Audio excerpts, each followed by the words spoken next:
All right. Good evening, everyone. I'd like to welcome you to the November 21st meeting of the City of Clovis Planning Commission. Members of the public are encouraged to participate in the meeting by accessing and listening to the webcast on the city's website, providing written comment at the same city website, or coming here to the Planning Commission meeting in person. So at this time, I'd like to call the meeting to order. And first item, I'd like Commissioner Hebert to lead us in the flag salute. Ready? Salute.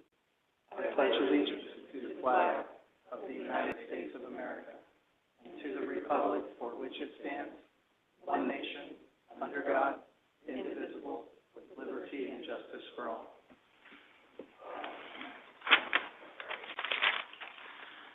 Okay.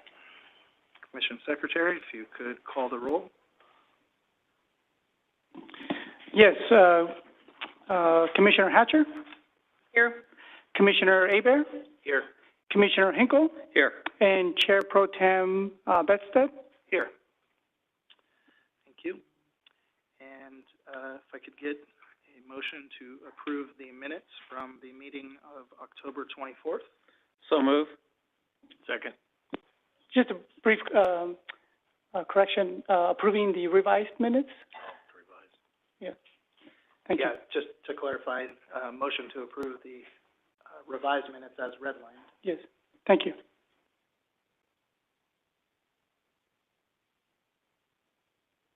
Can I get the motion again? Who was the motion? I'd like to approve the revised minutes. Second. Okay, I have a motion by Commissioner Hinkle and a second by Commissioner Hebert to approve the revised October 24th, 2024 minutes. Commissioner Hinkle? Yes. Commissioner Hebert? Yes. Commissioner Hatcher? Yes. And Chair Pro Tem Bedstead? Yes. Motion passes 4-0-1. Thank you. And at this time, do we have any Commission Secretary comments? Yes. One of them was that the Commission received a revised PC minutes for this meeting. The correction, staff had to make correction on the findings from last PC's denial of track 6452. And this is a good reminder, too, that with the last project, PC denied each resolution, but staff failed to request that the Commission adopt a resolution recommending denial of the project. So if that was to happen again, the Commission would deny the project, followed by another motion to actually recommend adopting a resolution of denial, if that makes sense. Commissioner, the next item is Commissioner Hatcher requested a one-page the findings of required findings for each project to make it easier to review in case needed. So the Commission received this evening the required findings for each of the entitlements for tonight. And just a reminder that there will be no December 5th Planning Commission meeting next month. So we're still looking at the December 19th meeting. And right now it is anticipated to be a light agenda, 2 items so far for that meeting. The Commission received a letter of support for item 4 for this evening. The Commission also received 2 memos, one for item 6 and one for item 7 with some corrections. And finally, with tonight's packet, the Commission received the 2025 Planning Commission dates for your review and file. And that concludes my Secretary comments. Thank you. I'd like to invite any members of the Planning Commission who have comments this evening. I have one. I've had a number of people, as you know, I see a lot of people every month And a number of people have asked me to bring up in our meeting to ask the builders, because I explained to them there's nothing we can do, basically, as the planning department. It's what's brought to us. But they asked if we could ask the builders to build more single-family homes with larger yards, enough for children to play safely, and families to gather for barbecues. That's the Clovis way of life. So they're asking that please, builders, look at the Clovis way of life and bring us something that fits into it. Thank you. Thank you. Any other commission member comments? Okay, seeing none. At this time, I'd like to invite anyone here who has a public comment. This is an opportunity for any member of the public to address the Planning Commission on any matter within the Planning Commission's jurisdiction that is not listed on the agenda tonight. In order for everyone to be heard, please limit your comments to 3 minutes or less. Okay, seeing none, we will close the public comment there. Begin with our items for this evening. So I'd like to introduce the first. This is item 3, a conditional use permit, CUP 2024, TAC 009, adopting a Class 1 categorical exemption from further environmental review under CEQA, and a request to approve a conditional use permit to allow development of a showroom expansion for the existing Honda North Automotive Sales Facility located at 750 West Herndon Avenue. Ori Whitfield, the applicant, Paulman Herndon LLC owner. And at this time, I will turn it over to Liz Salazar, who's present. Thank you. Good evening, Commissioners. The project site is located on the southeast corner of West Herndon and North Willow Avenues, as shown here in green. The site is zoned C2, which allows automotive sales facilities subject to an approved conditional use permit. The surrounding areas include a commercial center to the north, a vacant site to the east. However, it has been approved as future medical office buildings. Single family to the south, and then to the west is a commercial center within the City of Fresno limits.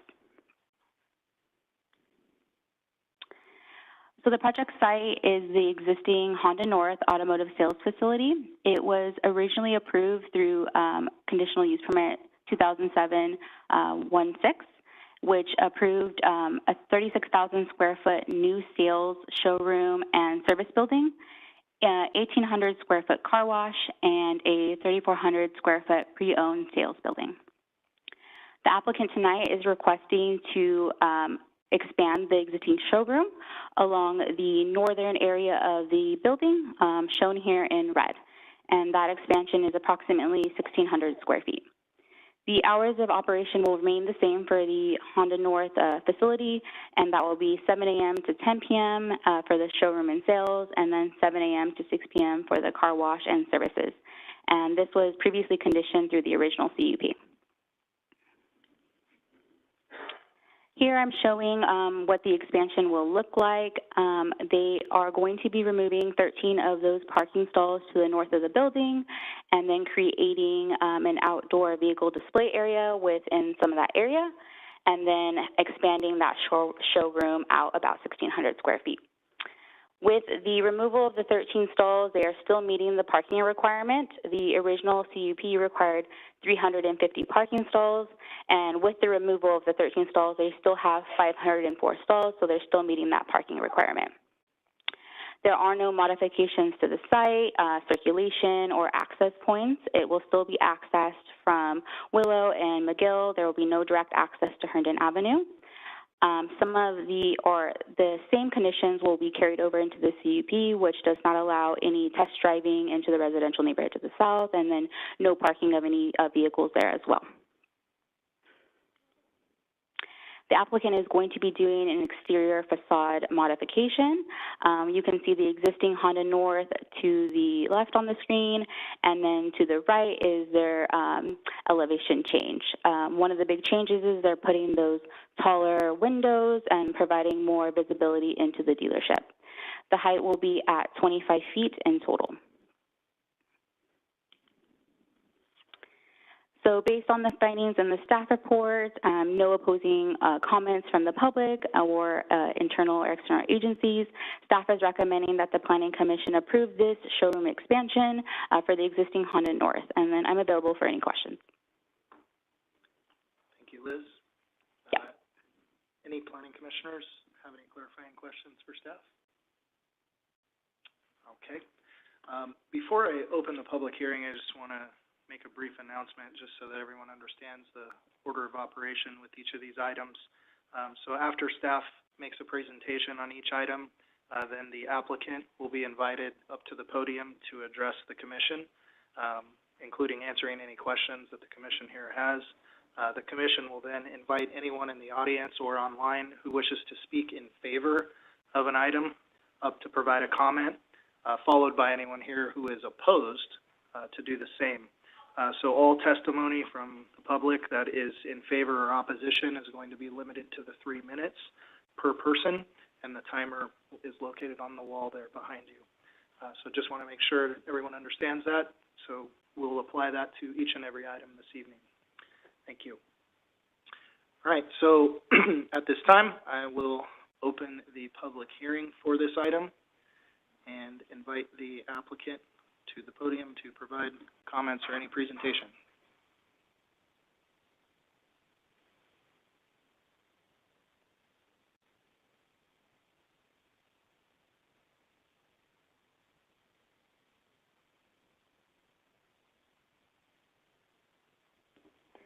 Is that it? Jeff Burns with Penske Automotive Group. I'm representing the owner of the dealership and entity. We are excited. I was here actually back in 2007 when we did this the first time, so it's coming full circle. But we're excited about it. It's been a long time coming, and if you guys have any questions, happy to answer. Any questions? Okay, seeing none, thank you. That was easy. Thanks. All right. At this time, I'd like to invite anyone in the public who wishes to speak in favor or support of this to step up to the podium. Seeing none, any online? No one online. Thank you. And anyone in the public who wishes to speak in opposition or online? No, no line. Okay. I thought we were still running it online.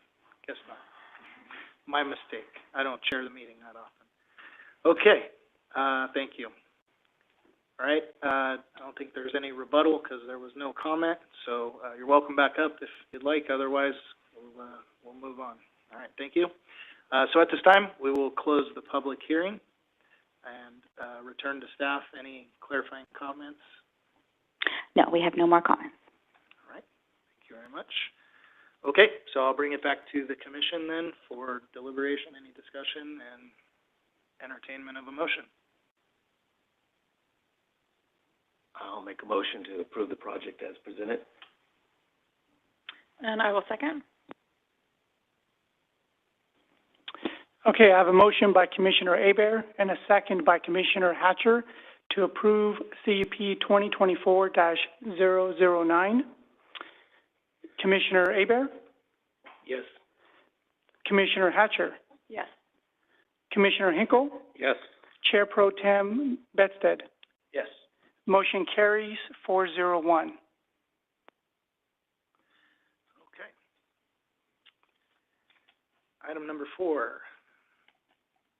Consider approval of a resolution for conditional use permit 2024-TAC-011, adopting a Class 1 categorical exemption from further environmental review under CEQA, and a request to approve a conditional use permit to allow the development of a restaurant with wine sales located at 335 Woodward Avenue, Marlette Associates Architecture, applicant Seth Hunt, owner.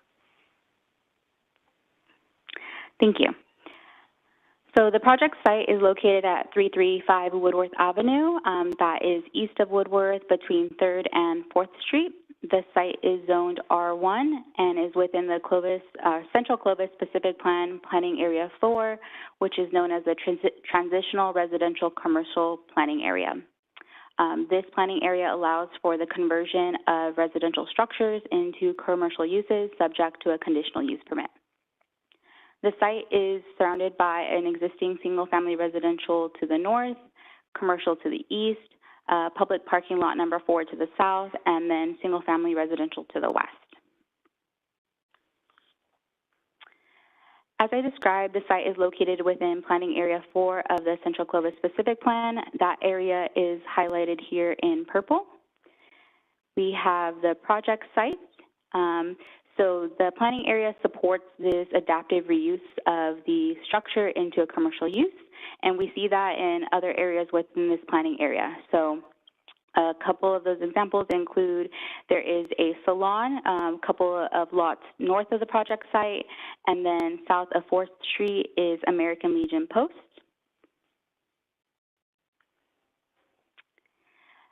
As part of the Central Clovis Specific Plan, there is a parking and business improvement area known as the PBIA, which is an assessment area that allows for commercial uses within that area to waive on off-street parking.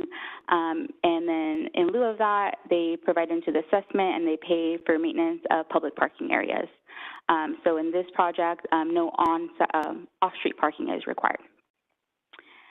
Directly south of the project, we have one of those public parking lots, and there are 21 stalls within that parking lot. There's also additional parking located on Woodworth, diagonally striped, that's available for anyone's use. Getting into the project details, the adaptive reuse of the existing residential structure would be for a Western-themed barbecue restaurant that will also provide wine sales. And it will operate from 11 a.m. to 10 p.m. It will reuse that existing structure outlined in blue, that 870 square feet, and it will also add in an approximately 1,000 square feet addition to the back of that structure, and then an outdoor deck south of the structure.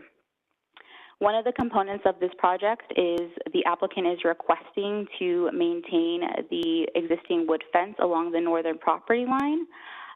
Traditionally, when we have a commercial use next to a residential, a block wall is required. However, with the planning area 4 of the Central Clovis Specific Plan, a wood fence is allowed to stay through a conditional use permit. So staff did evaluate it in this particular project and does support it for a couple of reasons. One of the reasons is that the outdoor dining area is confined to that deck space, which is south of the structure, and so that structure will provide a buffer to any potential noise. There will be no dining out in the backyard area. That backyard area that I'm highlighting there will be used for the barbecue cooking station. And then lastly, the property owner within that residential home to the north did provide a letter of support stating that they wanted to maintain that wood fence.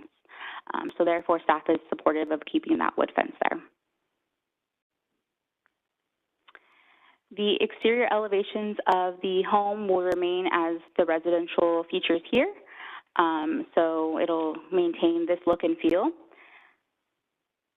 Staff did receive one comment letter in opposition of this project. The concerns were the parking in the area, and specifically those diagonal stalls that I discussed previously on Woodworth. To give a little context to those stalls, back in the early 80s, there was a redevelopment of Old Town to address some of the vacancies that were there, and parking studies were done, which concluded that these diagonal stalls that you see throughout Old Town provided more parking than if it was just, parallel. So those have been supported by providing more parking. And then I also did receive one comment letter in support following the staff report that was just received today, so that was provided to you as well. So I wanted to mention that. So staff is recommending approval of this project based on support from the Clovis Central Specific Plan's guidance on allowing these adaptive reuses in this area, and that the project will not have any, and based on the findings in the staff report. I'm sorry. I'm available if you have any questions. Thank you, Liz. Any questions for staff and the commission? Yes, at one time, there was discussion of putting a bicycle lane on Woodworth. And in doing so, they would make all the parking spaces parallel. Do you know what happened to that discussion? We've actually been moving away from that, keeping the diagonal stalls, removing the continuous left down the middle, and working towards more of a shared bike lane and car lane. You see that kind of happening more and more up and down Woodworth and Pulaski as well. So that's what we're moving towards, and nixing the dedicated bike lane.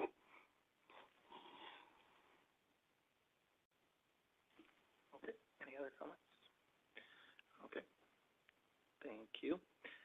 At this time, I will open the public hearing and invite the applicant up to provide any comments.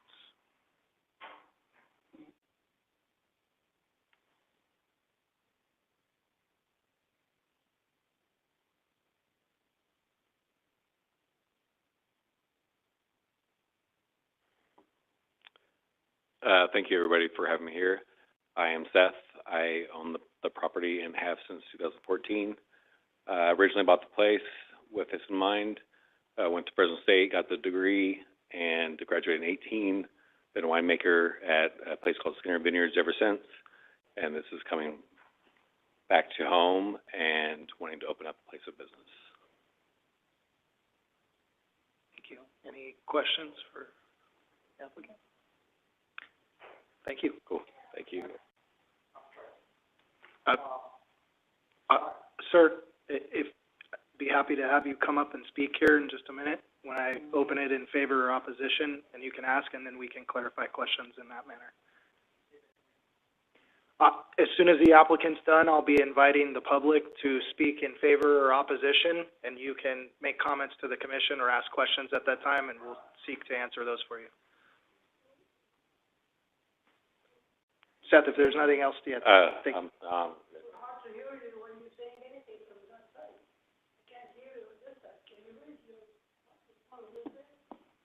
Sure, how's that? Thank you. You're welcome. Okay, thank you. Thank you, guys. No questions, we're good. Okay, so at this time, I'd like to invite any member of the public who wishes to speak in support of the project up to the podiums. Please state your name and address for the record. But I want to just make something. I'm not opposed or in support. I just have some questions.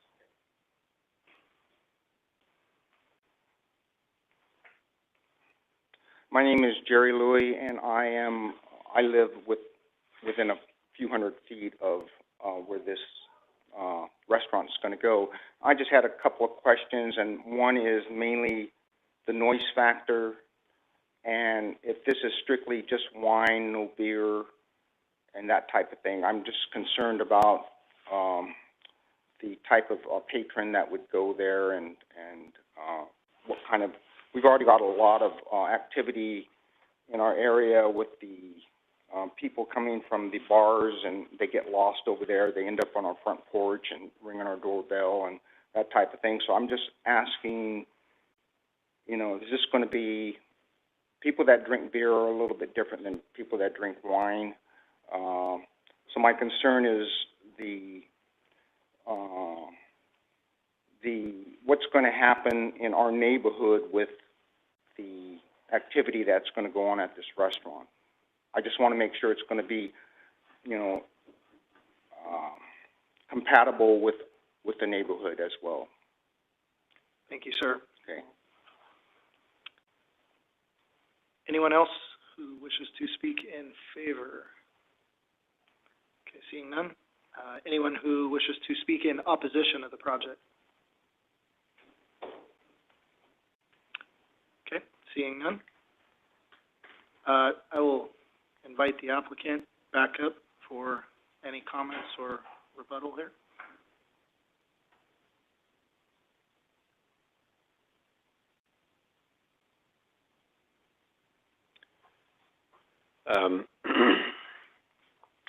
So I understand, my neighbors being, concerned about noise levels and or anything that is negatively affecting the neighborhood. It's not my, intent or, desire to add to any problems in the neighborhood. I've had, like I said, I've had that place since 2014. I want to be part of the community, and I will follow all rules and laws that are mandated or given to me by the City of Clovis and the ABC. So it is definitely my intent to not bring any trouble into the neighborhood. I've been a winemaker for some time now, and that comes with a lot of people wine tasting through my place. It's up north, it's not locally, and I've never once had any police called or responding or need necessarily response to anything that's going on inside of the location. I am applying for a California license, California ABC license 41. It does allow selling of beer. My main thing is I'm a winemaker and I want to sell my product. I want people to taste it and buy it and actually take it home and sell and enjoy it at their family tables. So it's not my intention to draw attention to the place or supply anybody with anything that they think that they could get away with anything. I will follow all laws that are mandated by me and just look forward to doing business correctly. We've said the city, the Clovis way of life, this is it. This is barbecuing, providing for people at a lower cost point to them while we're seeing raised costs across the board on all groceries. So what I'm trying to do is supply wine, which is traditionally looked upon as something that is more like conversational rather than confrontational. And that is my intention, conversational rather than intentional, or combattal, I guess. Thank you. So most of your business is going to be done indoors? Correctly. Okay. Yeah.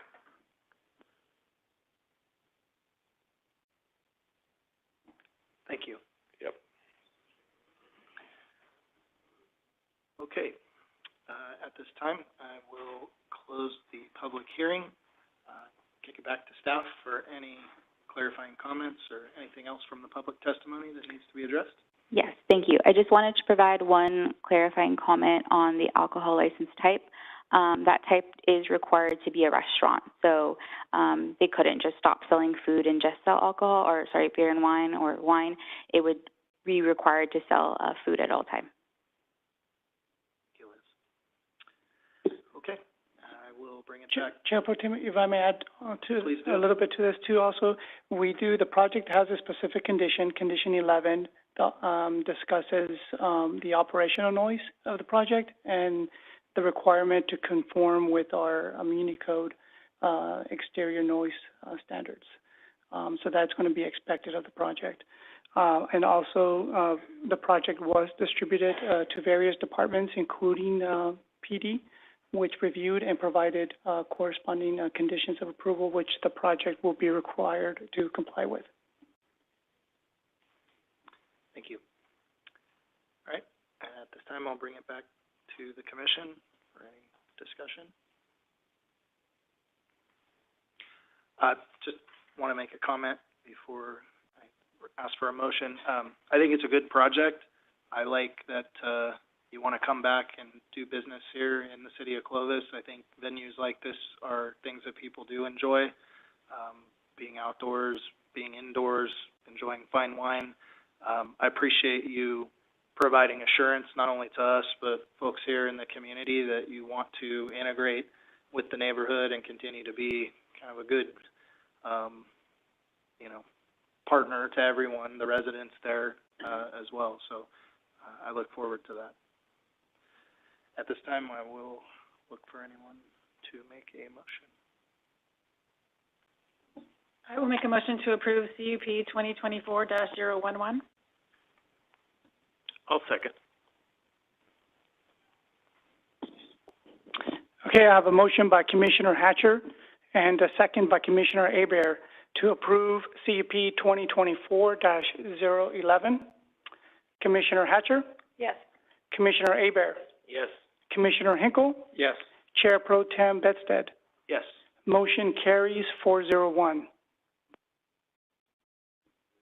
Okay. Next item. Consider approval of resolution R 2024 TAC 007, adopting an exemption from further environmental review under CEQA guidelines, section 15183, and approving PCC amendment R 2024 TAC 007, amending the use schedule and preliminary development plan for the Loma Vista Marketplace Planned Commercial Center. Marissa Jensen, Assistant Planner, presenting. If I may add real quick, Commissioner, or Chair Pro Tem Bedstead, I am getting comments that it's a little hard to hear you. If you don't mind bringing the mic a little closer to you, I would appreciate it. Thank you. I will bring it much closer. Thank you. Thank you. Alrighty, thank you, and good evening. Rezone 2024-007 is associated with the Loma Vista Marketplace Planned Commercial Center that is located within Planning Area 5 of our Loma Vista Community Center's North and South Master Plan. The boundary is outlined on the screen in red. The center is located south of Shaw Avenue, west of Leonard Avenue, and it encompasses about 23 acres. The center is about 30% built out at this point, and construction is continuing. This center was originally established in early 2021 through Rezone 2020-004, which established specific land use standards and use schedule for the planned commercial center. As part of this, the applicant developed a preliminary development plan, which in this case split the center up into 3 different development areas. The first and largest area is Area 1. It is outlined on the screen in green, and this is our most flexible retail space. So there's a lot of different uses here. And then Area 2 is outlined in yellow. And it is on the west side of the center, fronting Sanders Avenue. And the intent with Area 2 was to provide pedestrian connectivity from the center to the Village Green Park to the south and vice versa. And this is to be done through establishments that had patios and other uses that were active-oriented along Sanders. And then Area 3, which is outlined in that pink color, is intended for office uses and other supporting uses, such as the Brighton Academy that is currently located there. The PCC does have provisions in it that allow for changes at the director level following the establishment of the PCC. In this case, we have seen a few changes through site plan review processes.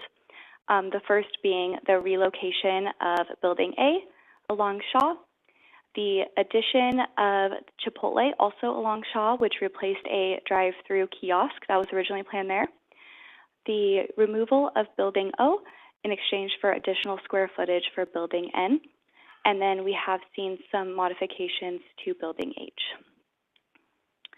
On the screen, you will see our most current site plan that was approved earlier this year. So there have been some changes.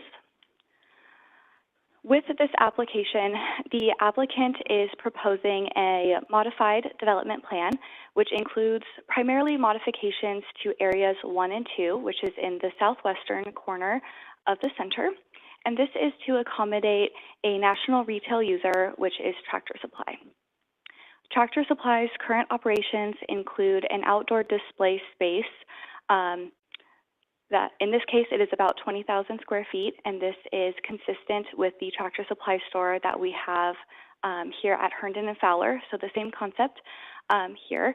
In order to accommodate the user and to be able to include the outdoor display area, the remaining Building N along Sanders needed to be removed. which is being proposed with this application.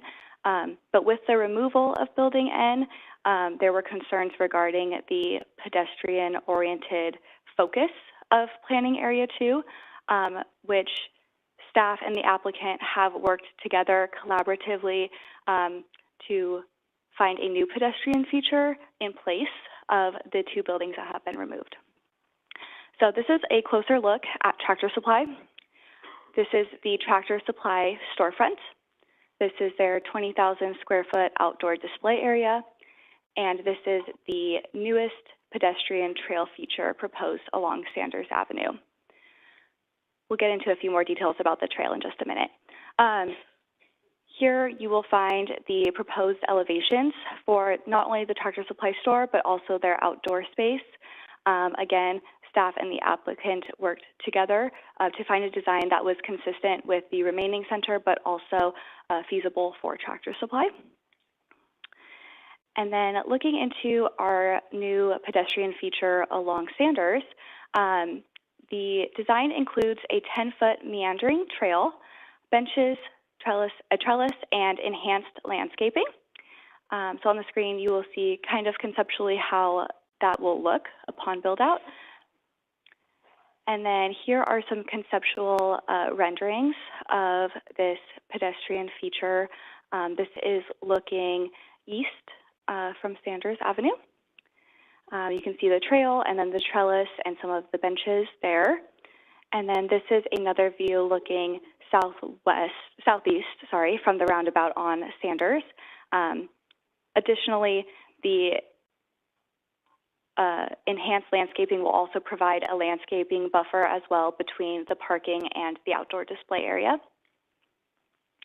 And then moving on from physical changes, the applicant is also proposing a modification to the proposed use schedule, or the existing use schedule for the center. So the Tractor Supply store itself is classified as a retail store, general merchandise in the existing use schedule, but it does not mention outdoor display areas. So the applicant is proposing the addition of that, which would make it allowed by right in Planning Area 1, and this is to accommodate Tractor Supply specifically. The center is required to provide parking at a ratio of 4 stalls for every 1,000 square feet of gross floor area. Since the Tractor Supply outdoor display area is new to the center, staff required the applicant to complete a parking study. The parking study was specifically focused on the demand of the Tractor Supply store and the outdoor display area. The study concluded that the outdoor display area does not draw additional customers that aren't already visiting the store, and that Tractor Supply is not considered a high volume user in comparison to other, home goods or home improvement stores. With this being said, staff made the determination to exclude the outdoor display area from the overall parking count, which with this proposal, we would require 793 parking stalls, and the applicant is providing 806, which meets this requirement. So the project is consistent with the Loma Vista specific plan and the master plan. This project will bring additional job opportunities and a variety of goods and services while maintaining the pedestrian connectivity along Sanders Avenue, as well as it meets the findings of the rezone amendment. And based on that, staff recommends the Planning Commission approve rezone 2024-007. Thank you, and I'm happy to answer any questions you may have. Thank you, Marissa. Any questions for staff from the commission? Okay, thank you. Do we have an applicant here? I didn't see that listed. Yes, they're here. But, okay, at this time, I'd like to invite the applicant up. Good evening, Mr. Chairman, members of the Planning Commission. My name is Scott Patterson. Thanks for your consideration tonight. I appreciate it. So we're the Tractor Supply developer. We've been developing for Tractor Supply for about 20 years. I think we've developed and built somewhere around 25. So we know Tractor Supply very well. They're already in Clovis. They're excited to be here with a second store, and they're doing very well. They're the largest farm and ranch retailer in the United States with about 2,300 locations. They sell everything from work clothing to lots of pet food and lots of little chicks and fencing and gates and hardware and you name it, chainsaws, riding lawnmowers, and so forth. However, they don't sell tractors like a backhoe, so that's a funny thing about their name, but they're a very, very strong and stable tenant. They'll be here. They signed a long-term lease. They'll be here for a very long time. So we've worked extensively with Marissa and her team, and also Sean and his team, as well as Phil Neufeld, the owner of Loma Vista Shopping Center. And we've made modifications as requested to accommodate the aesthetic in the center, and it's laying out really nicely. And so with that said, I'm here tonight to answer any questions. We certainly ask for your support of the project, and just let me know if you have any questions. I'm happy to answer them. Thank you. Any questions? Okay. Just have a brief comment here from myself. I'm Phil Neufeld, owner, along with Will Dyke, for the Loma Vista Marketplace. And we're super glad that Phase 1 is done and has residents able to get services and dining. That if you walk there, you'll see people getting jobs, which is cool, and businesses. One business I'd recommend, it's got a great family-owned donut shop called Donut Palace. The donuts are yummy. Phase 2, you're going to see Ross, Grocery Outlet, Ulta, Five Below, and thankfully now also Tractor Supply, a nice lineup, and you're going to see some more outbuildings there as well. So look for those walls to be raised in last quarter of this year. Thanks to the professionals, most staff, and Planning Commission as well. Have a good evening. Thank you. Question? Sir, I don't know that did we catch your name at the beginning? I'm Philip Neufeld. If I didn't, yeah, thank you. Got it. Appreciate that. Okay. At this time, I would like to invite any member of the public who wishes to speak in support of this project up to the podium. Seeing none. Anyone who wishes to speak in opposition? Again, seeing none. Just bring it back to the applicant. Any other comments? Looks like we're good. At this time, I will close the public hearing and bring it back to staff for any clarifying comments. No clarifying comments here. Thank you very much. And to the commission, any discussion or deliberation? I'd like to make a motion to approve the project put in front of us. I'll second. I have a motion by Commissioner Hinkle and a second by Commissioner Hebert to approve rezone 2024-007. Commissioner Hinkle. Yes. Commissioner Hebert. Yes. Commissioner Hatcher. Yes. Chair Pro Tem Bedstead. Yes. Motion carries 401. Okay. Moving along. We'll introduce the next item. This is item 6. Consider items associated with 37.92 acres of land. Hopefully you can all hear me. 37.92 acres of land located at the southeast corner of the North Peach Avenue alignment and Beheimer Avenue. D. Young Properties and Gary Yamamoto, owners. D. Young Properties applicant, Julie Kutka, representative. Item A, consider approval of resolution recommending that the City Council adopt an environmental finding of mitigated negative declaration and a mitigated monitoring and reporting program for reorganizing 311 pre-zone 2024 TAC 006, vesting tentative tract map 6482, and plan development permit 2024 TAC 002. Item 6B, consider approval of resolution R 2024 TAC 006, the resolution recommending that the City Council approve a request to pre-zone the properties within the annexation area from the Fresno County AE 20 zone district to the Clovis R1 PRD and R1 zone districts. Item 6C, consider approval of a resolution for tract map 6482, recommending that the City Council approve a vesting tentative tract map for a 266-lot, single-family planned residential development. And item 6D, consider approval of a resolution PDP 2024 TAC 002. The resolution recommending that the City Council approve a planned development permit for a 266-lot, single-family residential development. This evening we have Marissa Jensen, Assistant Planner, presenting. Thank you, Chair.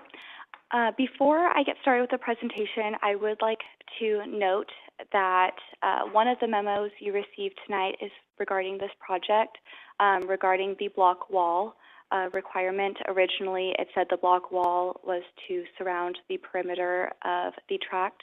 However, that is incorrect. They are only required to install it on the north, east, and west frontages of the project and not the south, due to it being a consistent zone district or consistent general plan designation. So I wanted to bring that up before I got started. But with that being said, this project is associated with 37.92 total acres located south of East Beheimer Avenue between the North Peach Alignment and North Minnewawa Avenue. This is located within our Heritage Grove growth area. And on the screen, you can kind of see there are two different colors there. The first being red, which indicates our annexation boundary associated with this project, which is the full 37.92 acres. And then there is another blue line there, which indicates our project site, which is associated with the tract map and PDP, which is 36.92 acres. So with the annexation, as you can see on the screen, it is contiguous with our current city limits, and the 1 acre remainder is just to create a logical boundary per LAFCO requirements. The entirety of the 37.92 acres has a general planned land use designation of medium-high density, which allows for single-family residential development at a density of 7.1 to 20 dwelling units per acre. With this project, the applicant is not requesting any density modifications, and they are proposing density at 7.2 dwelling units per acre. Currently, the project site has a zone district of AE20, which is one of the County of Fresno's zoning districts. But with this pre-zone process, they are requesting to pre-zone the property to R1 PRD for the project site, and the remainder would be pre-zoned to R1. Both of these zone districts are consistent with the medium-high designation. The applicant is also proposing vesting tentative tract map 6482, which is proposing 266 lots, ranging from 2,090 square feet to 8,434 square feet. The average lot size is 3,682 square feet. This is a not gated subdivision with 50-foot public streets and sidewalks. There are also a few other features I'd like to point out.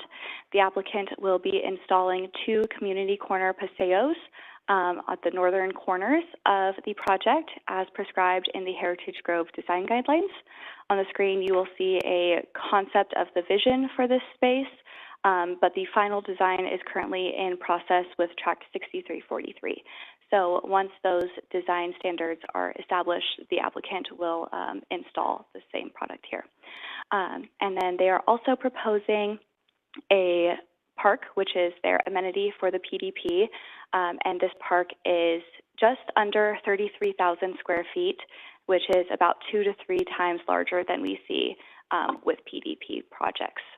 But we'll get into some of the details of the parks in just a few slides. Regarding circulation, the project can be accessed from 4 points, 3 from East Beheimer Avenue and 1 from North Peach. There are also 3 locations for future access when the surrounding properties to the south are developed. They will have access from there as well along the southern portions of the site. Beeheimer is classified as a community boulevard in the Heritage Grove Design Guidelines, which allows for 116 feet of right-of-way, including sidewalk and enhanced landscaping. North Peach Avenue is established as a neighborhood boulevard in the Heritage Grove plan, and this requires 89 feet of right-of-way, including sidewalk and landscaping as well. And Minnewawa is classified as a thematic street, which also provides a 12-foot trail and a bike path along the western portion, which will abut this project, and the applicant will install as well. Now, focusing on the internal circulation of the site, like I mentioned before, they are proposing an internal network of public streets that are 50 feet wide, which meets our city standard, along with sidewalks throughout. With the zoning of R1 PRD, the applicant is required to establish specific land use standards that are specific to this project. On the screen, you will see that they have 3 different housing products proposed with this project, the Discover, Compass, and Freedom products. The Discover and Compass products have the same development standards, and these are the larger lots in the development, whereas the Freedom are smaller. So Discover and Compass make up 177 of the 266 proposed lots. And like I said, these are typically the larger lots in the tract. And then the Freedom product consists of 89 of these lots. I would like to note that the applicant made an effort to create a mixture of the different products throughout the site, rather than constricting them to one area. They are all throughout the tract. And these products and lot sizes are consistent with other products or projects that we have seen recently within the city, but also the Heritage Grove area as well. On the screen, you will see some of the proposed models for the project. The top row is the Discover product, the middle row is the Compass product, and the bottom row is the Freedom product. So these are just conceptual designs of the elevations.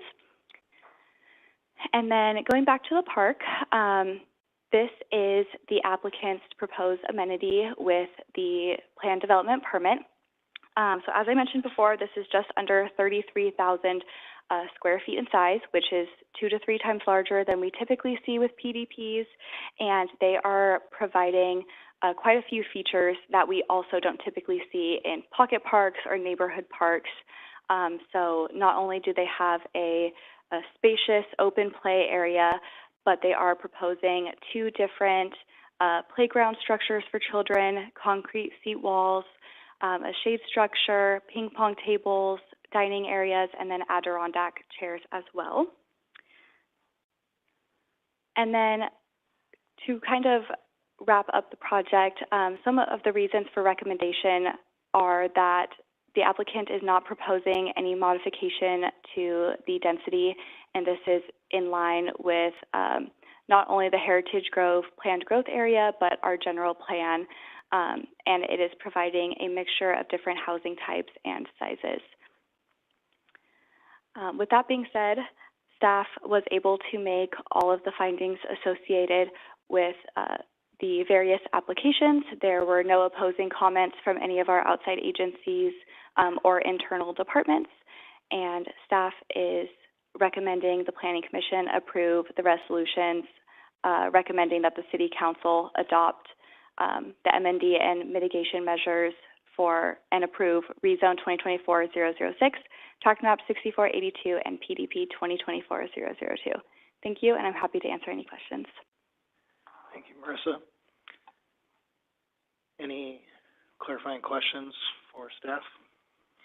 You said that there was going to be access to the remaining, the future developments down south. The one access that goes to the outline lot, that's the single R1, is that, how do you expect there to be access there if that's just going to stay one single residence? It would be at the time of development, so right now it wouldn't be usable. It would just be whenever they come in to develop that property, we would require that they have reciprocal access. And what is that going to be? I guess, what is that planned to be down the road? So right now it is also planned to be single-family residential. Okay. Yeah. So same amount. Okay. Mm-hmm. Thank you. That's it. Any other comments? Okay. At this time, I will open the public hearing and invite the applicant to provide any comments or presentation items.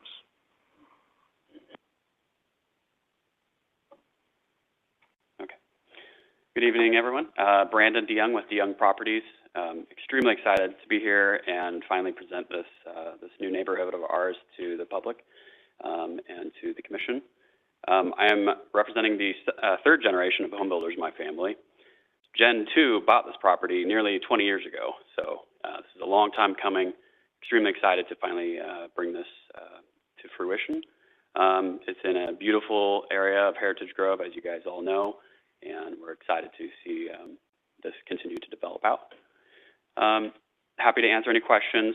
Staff, I just want to commend them. They've done a wonderful job working hand in hand with our team to be creative with this development, find a way to make it not gated, so it's very accessible, have many different product types throughout, still meet the density requirements of the zoning, and make sure that homes are both affordable and attainable for home buyers, but also allow some move up with slightly larger lots in there as well.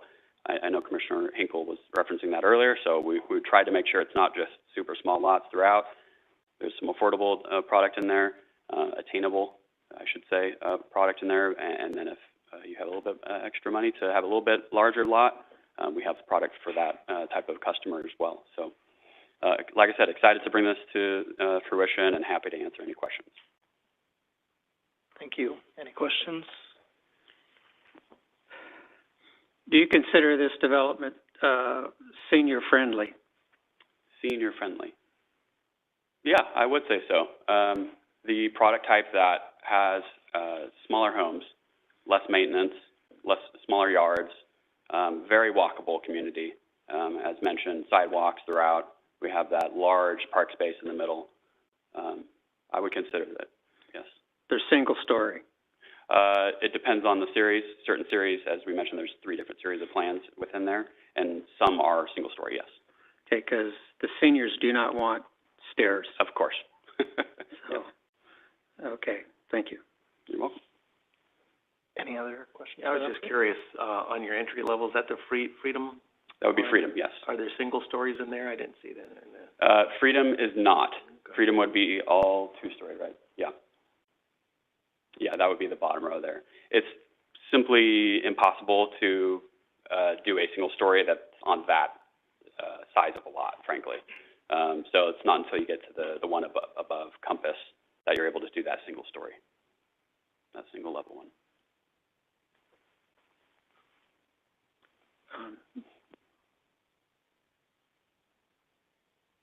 I do have a question for you. What is your guiding principle, if you will, on how, so you're proposing this PDP, you're asking for reduced setbacks and other things in order to bring more density, which is a deviation from our city standards. What are those guidelines for you as a developer that make you say, I think 1/3 of my development, I want to ask for this, and 2/3 I don't? I realize you're trying to create a blend, but yeah. How do you come up with your numbers? How did we decide what the ratio should be, I guess? It's a good question. Well, we did work with a consultant to run basically numbers on the entire market. Zonda, very, very well-known residential industry market analysis company, consultant company. So they basically helped us run the numbers for this specific region and determine what would be the right blend of product types to meet the needs of the customers that are buying homes in this area. And that, I would say that was for sure the guiding principle for trying to determine how to split this up the right way. You also notice there's actually three phases for the project. This would obviously be too much to try and start developing and building and selling all three phases, 266 units. So what we intended to do was have three different series being able to be offered in each phase. So each phase actually has all three series, and so we're able to offer these different product types to different segments of the market, different home buyer types in each phase as we progress through the development. Thank you. You're welcome. And Chair Pro Tem, if I can add just a quick comment, a quick correction. The project is not proposing a density increase. It is staying consistent with the general plan land use designation. Correct. Yeah, sorry, I may have misspoke. I guess my comment was on the PDP changes for the lot sizes. Okay. So the reductions in setbacks and things to allow for the more dense housing on the smaller lot size, I guess. I think some of these lot sizes are as big as people's houses in some cases, right? They're 2,100 square feet. So that's what I was trying to understand. Okay, thank you. You're welcome. Okay, I think we've clarified the questions. At this time, I will open the floor to any public comment. Anyone here wishing to speak in favor or in support of this project, please step up to the podium and state your name and address.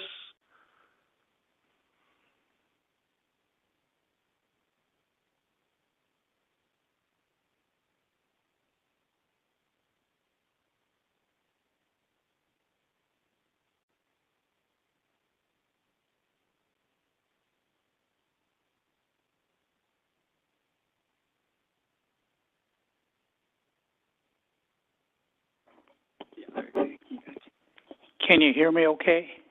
Loud and clear. Thank you. That's good.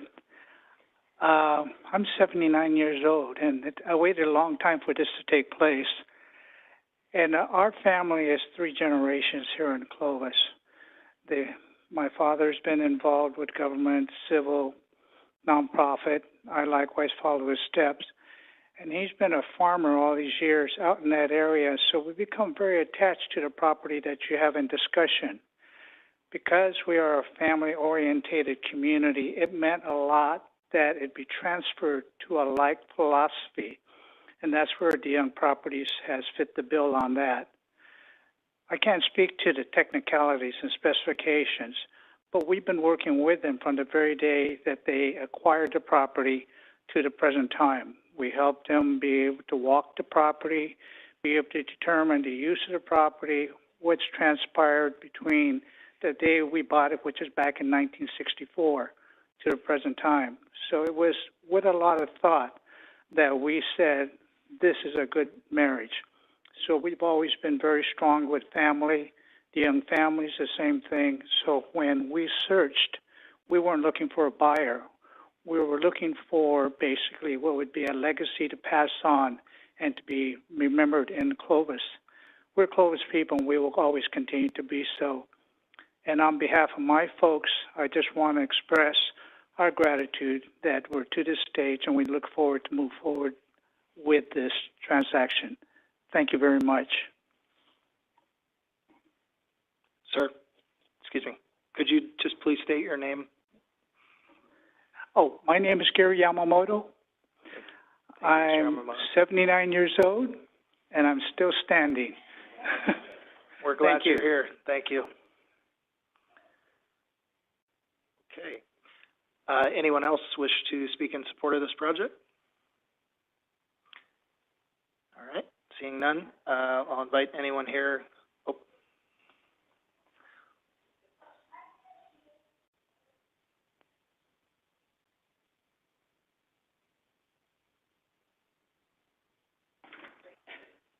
Second from the right.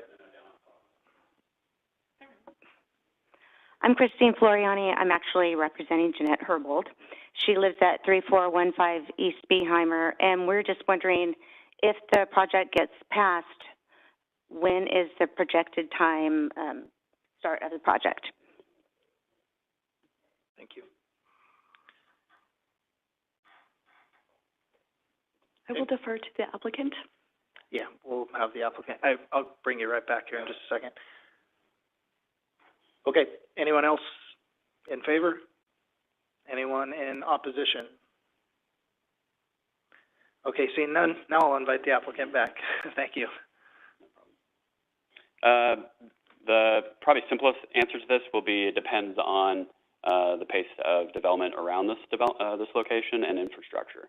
That's going to take some time. So this is not going to be any time real soon, like within the next year. This is going to be a multi-year time frame here. That'd probably be the simplest answer. It's going to take time to build out the infrastructure to this location. So Sean knows. Okay. Thank you. Okay, at this time, I will close the public hearing and bring it back to staff for any clarifying comments. I do not have any clarifying comments. Thank you.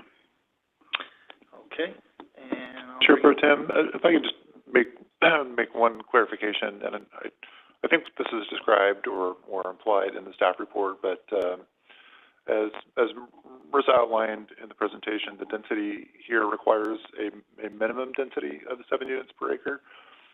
And the reality is that we don't have an objective standards traditional zone district to implement single family development at that density unless everything is a lot and there's no open space.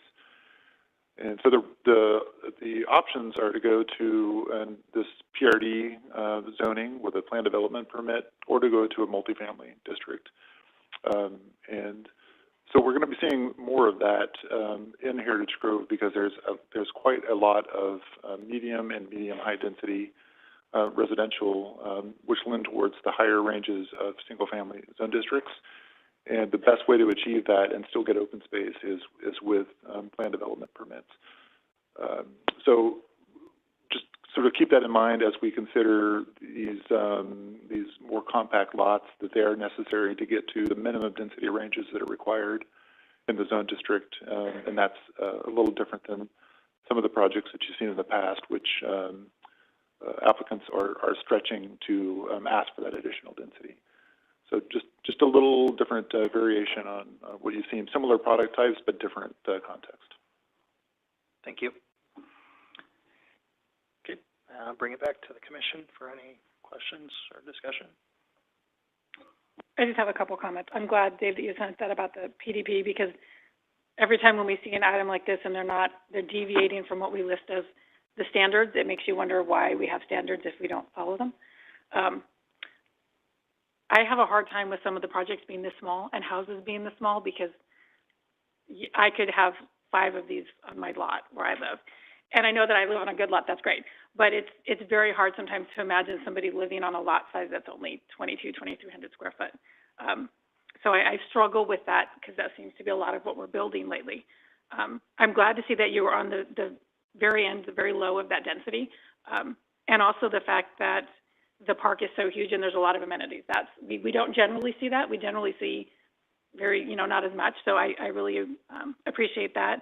And also the fact that this is one of the few products we've seen lately where you've integrated all 3 of the different products into one. Generally it's here's 1, here's 2, here's 3, and they kind of look a little disjointed, and I think I appreciate that.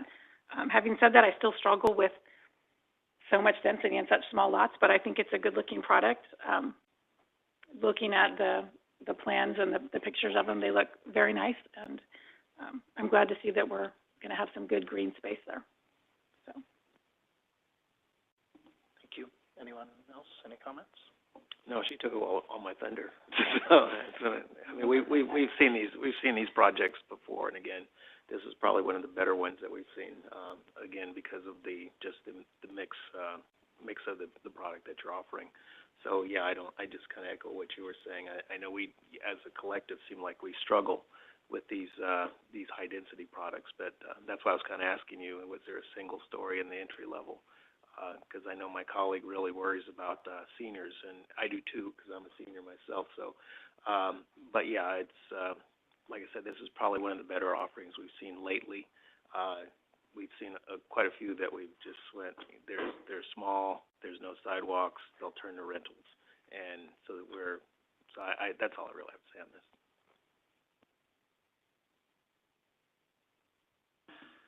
Okay, I think, like Commissioner Hatcher said, I too struggle with this. When I started on the commission here, one of the first PDPs that came before us, I think that was in 2018, they were coming under the guise of infill lots, right? So there was some unique characteristic. We were trying to find a way to make a project out of something that maybe didn't allow for a lot of other housing development to be built. And so we tried some things in that time frame. We tried things like reduced setbacks. That created challenges with people not putting their trash cans away. We tried things like making streets narrower, taking sidewalks away. We have had people from the fire department here who have told us, you know, and I appreciate their tenacity to say, I'll get through any trash can or around any trash can or whatever to make sure I can deliver good EMS services.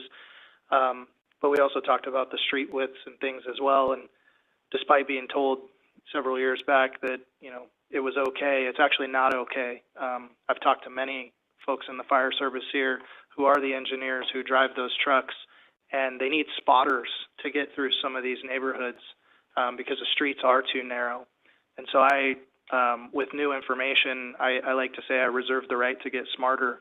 And we learn things, we try things, we may set precedents, we may have to break those precedents at times. So as I sit here, I consider all that with these PDPs.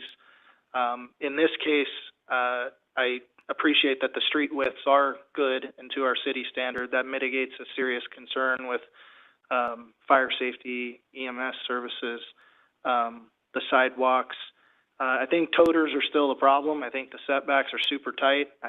It is a challenge for folks to try to fit those things in there. So that is also why I ask about, you know, what is the catalyst for these things? Because we're going to see more tonight, you know, for the density. And, you know, I think the desire is we understand the developers take a lot of risk. You're putting a lot of money out. You're certainly entitled to make a profit and do things. But if we're just going to push the envelope with density or staying in density but just creating more kind of dense lots within the overall space, I think we're going the wrong way as what we're hoping, I think, to build out and maintain as a city going forward. You know, Heritage Grove is a fantastic, you know, future state planned community, but if all we do is build PDPs in there with lots and lots of 2,100 square foot lots, I'm concerned with what the future of that north area of Clovis looks like. And I'm just speaking frankly here on that. In this instance, I do think that the Youngs have done a good job of trying to provide a mixture. We know that we need folks that can afford some of these houses, but there's a lot of people in Clovis that are very blessed, and they can afford bigger houses with bigger lots too. And I think we need to acknowledge that and not always default to affordability. There's people who can afford it or have a little extra cash and they want the bigger lot to barbecue on or have a pool in or whatever. So it is a balancing act, and I have continued in the past, and I will again, to appeal to the developers and to the city staff who are planning these to be thoughtful about how we plan, because we want that mixture.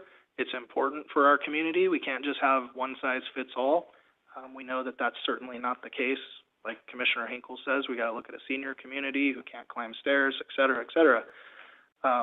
So I could go on and on, but the 2/3 of this development that are larger lots, you know, a third roughly, the smaller, more dense product, looks like a good mix. I do like that the phases incorporate all three models because, again, I think that allows access to different products as the projects build out. So those are things that I, as a commissioner, look for, is the thoughtfulness in how we're planning. That's why I'm here. That's why I raised my hand and said I'd like to help make sure that we move forward thoughtfully in the city of Clovis. So I like the project. given its mixture, and I will be voting in support of that. At this time, I will take a motion from anyone who would like to make one. I'd like to make a motion to approve item 6A on the agenda. A second? I have a motion by Commissioner Hinkle and a second by Commissioner Hatcher to approve the mitigated negative declaration and a mitigation monitoring and reporting program for the subject project. Commissioner Hinkle? Yes. Commissioner Hatcher? Yes. Commissioner Hebert? Yes. Chair Pro Tem Bedstead? Yes. Motion passes 401. I'll make a motion to approve Resolution 2024-006. I'll second.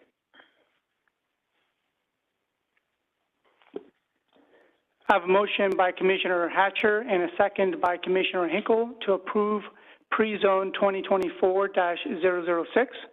Commissioner Hatcher? Yes. Commissioner Hinkle? Yes. Commissioner Hebert? Yes. Chair Pro Tem Bedstead? Yes. Motion carries 401.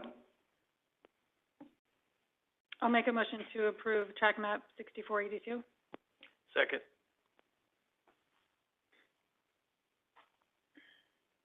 Just a quick correction, Commissioner Hatcher, is that motion to approve the modified conditions of approval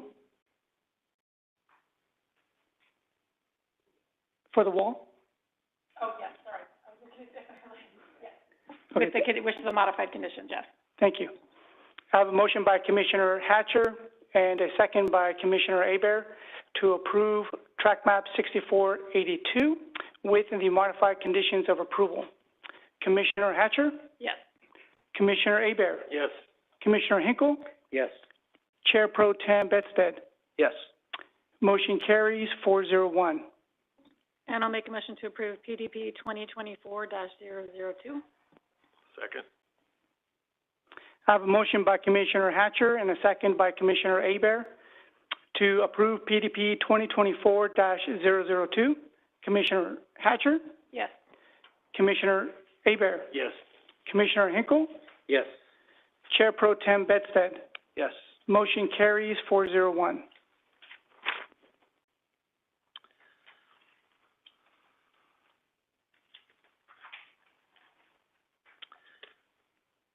Okay.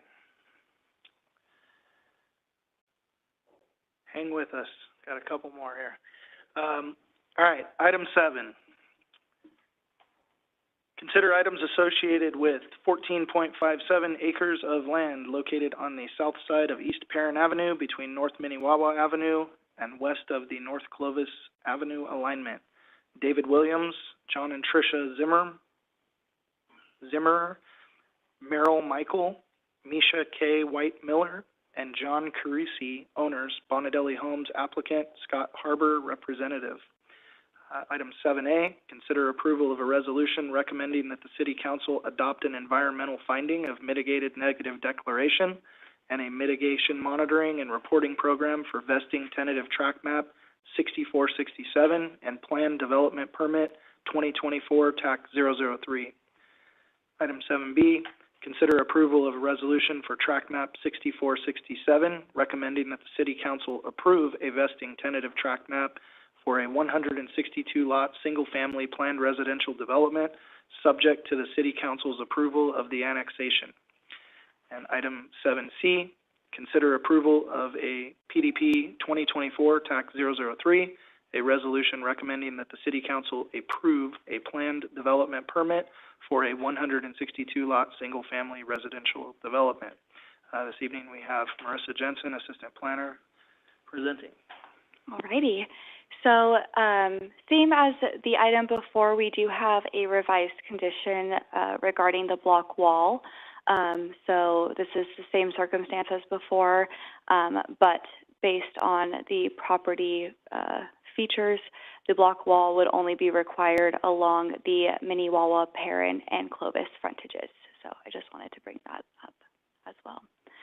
So this project is associated with a 14.57 acre site located south of Perrin, west of Minnewawa Avenue, east of Minnewawa, sorry, and west of the Clovis Avenue alignment. This project is also located within our Heritage Grove growth area. So this property is currently outside of our city limits, and it is included with a 58.9 acre annexation that is part of a separate entitlement, which is Reorganization 310, which you will actually see after this item. But it is located within that annexation area. As you can see on the screen, it takes up a portion of that. And then the other properties in this annexation area are planned for residential, community parks, mixed-use development, and neighborhood commercial. So this property currently has two planned land uses, which is medium and medium high. Medium is 4.1 to 7 dwelling units per acre, and medium high is 7.1 to 20 dwelling units per acre. With this, the maximum lots allowed would be 233 lots, but the max density allowable based on size and whatnot would be 15.99 dwelling units per acre. The applicant is proposing a density of 11.6 dwelling units per acre, which is 162 lots. Currently, the property is zoned within the Fresno County jurisdiction, AE20, which is exclusive agricultural, and through the pre-zone process, also associated with the project you'll be hearing next, zoning is proposed for R1 PRD. And this is consistent with both the medium and the medium-high designations. The applicant is proposing vesting tentative tract map 6467. Like I mentioned before, they are proposing 162 lots. The lots range from 2,219 square feet to 2,928 square feet, with an average of 2,364 square feet. This is a gated subdivision, and they are proposing 37-foot private streets throughout. They will be required to install a community corner paseo. Same thing as before. They will implement the same design once it is established with Tract 6343 up in the corner of Perrin and Clovis Avenues. And for their PDP amendment, they are proposing two parks that total about 22,000 square feet, or as part of their PDP amenity, and we'll get into those in a few slides as well in detail. For circulation, two access points are proposed, one from Minnewawa Avenue and one from Perrin Avenue. And Perrin Avenue is planned for a neighborhood boulevard through the Heritage Grove design guidelines, which includes 116 feet of right-of-way, landscaping, and lots of walkability. Minnewawa is designed to be a thematic street, which includes the trail that will run along this western side of the property. And then Clovis Avenue is designated as a community boulevard as well. I believe I mentioned before, the project is proposing an internal network of private streets. Since this is a gated subdivision, it will be maintained by an HOA. These streets do meet our city standards for private developments, and they do allow parking on both sides. With this project, the applicant is proposing one product consisting of 4 models. They are requesting some deviations from our typical city standards, as shown on the screen. And this product is comparable in size and design guidelines or design standards to like the Elevations product. On the screen, you will see some examples of the 4 models and the different types of elevations that are provided with this project. And then as part of the PDP, the applicant is providing as their one of their amenities a pickleball court and a pool, along with a recreation center, fitness room, and covered dining, along with some turf areas for playing as well.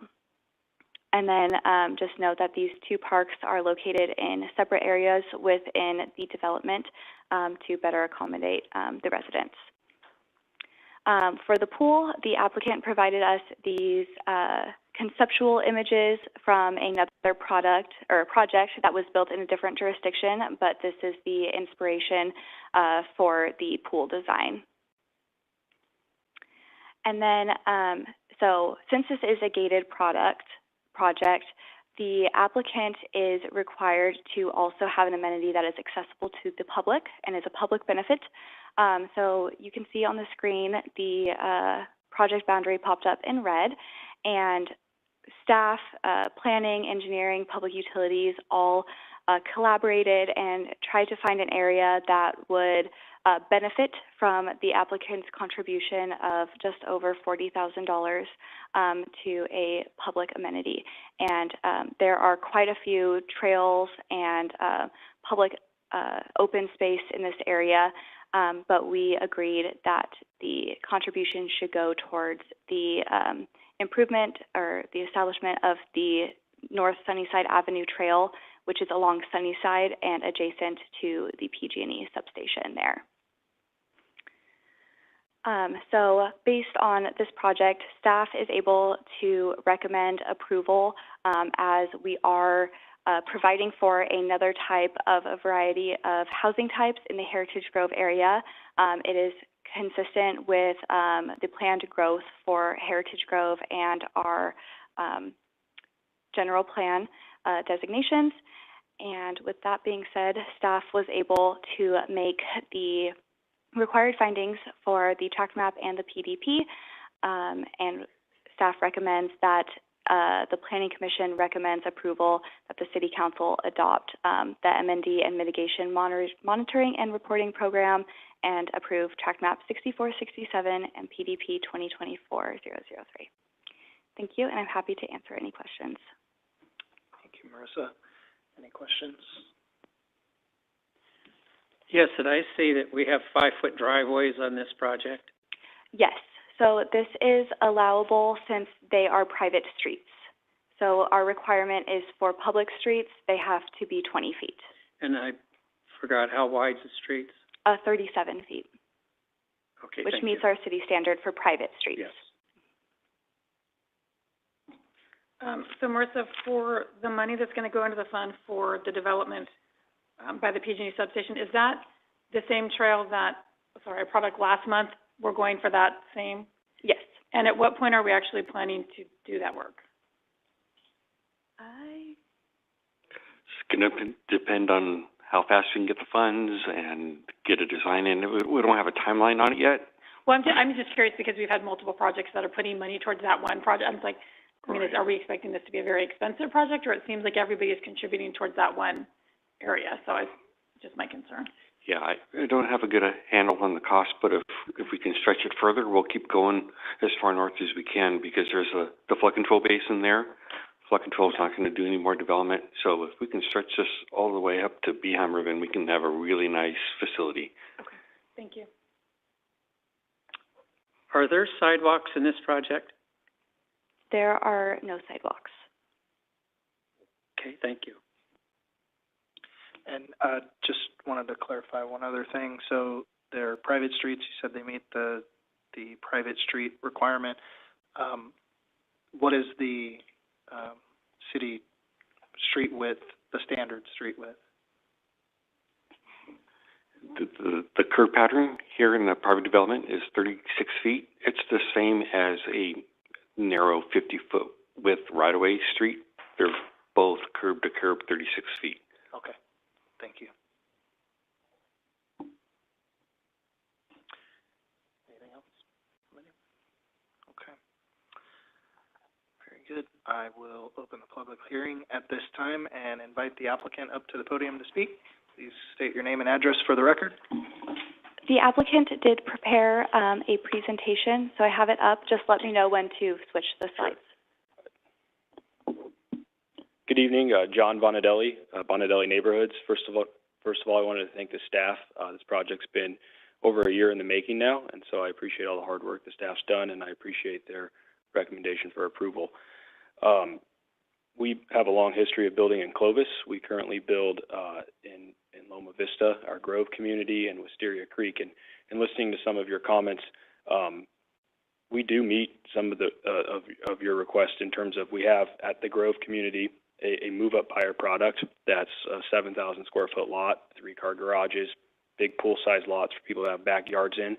At Wisteria Creek, that's a 50 by 80 lot that's elder home buyers really love because it's a lower maintenance lot. It's a single story, 1,900 square foot, 3-bed, 2-bath, and so we do offer multiple product types within the city of Clovis. On this particular project, we are trying to do a more first-time home buyer priced product line. It's our Legacy Series. We've built the Legacy Series about 800 times now throughout the valley, 800 homes. In Clovis, it was track 6170, Nuovo Terraces, behind the Sierra Vista Mall, which was a really great location for first-time home buyers. A lot of young people purchased homes in there. They made a lot of money in those homes. I like to say that we're happy when the home buyer makes more money on the house than we did, and a lot of those buyers did because they moved in with FHA loans as first-time home buyers, and they've appreciated heavily in value over the last 7 or 8 years.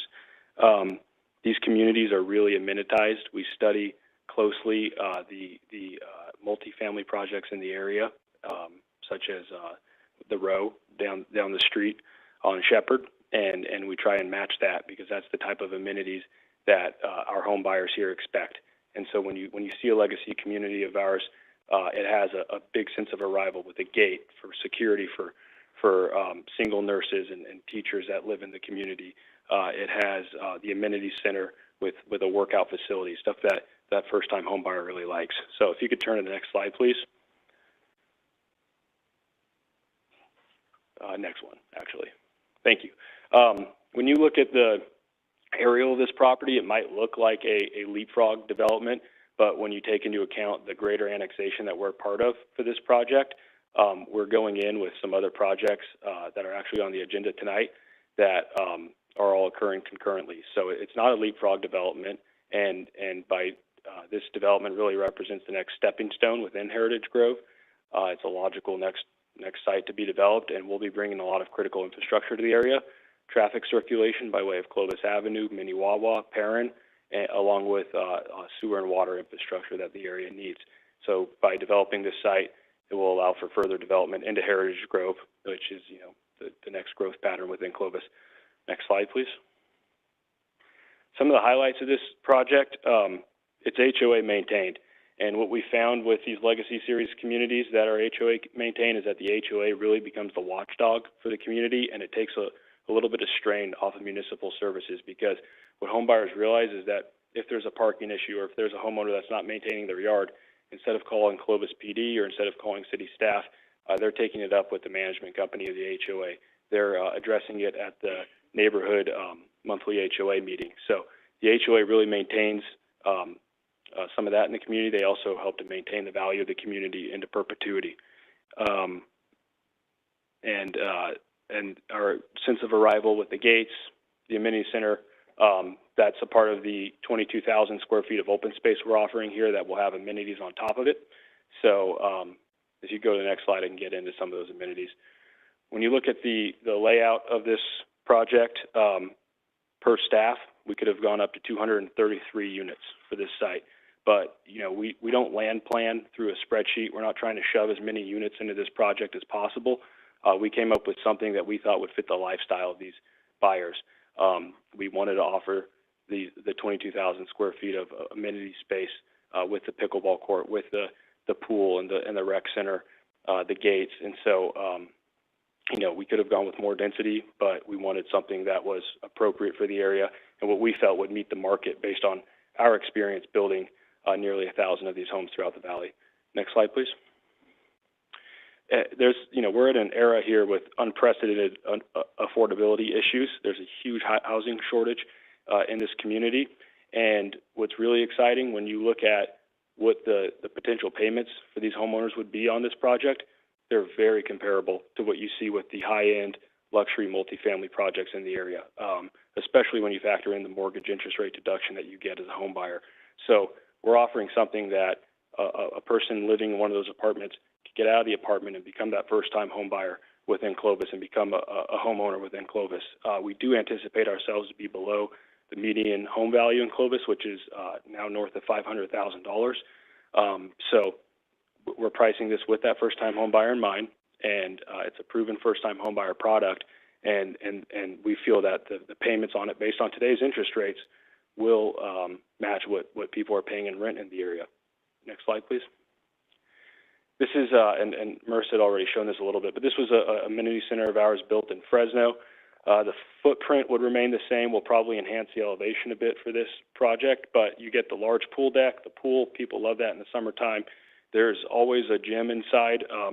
We find that with first-time home buyers, they just got into their first home. An opportunity to save a little bit of money is to cut their gym membership and utilize the gym offering that we have through the HOA.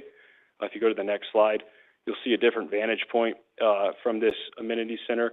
That's an open living space concept inside of the rec facility.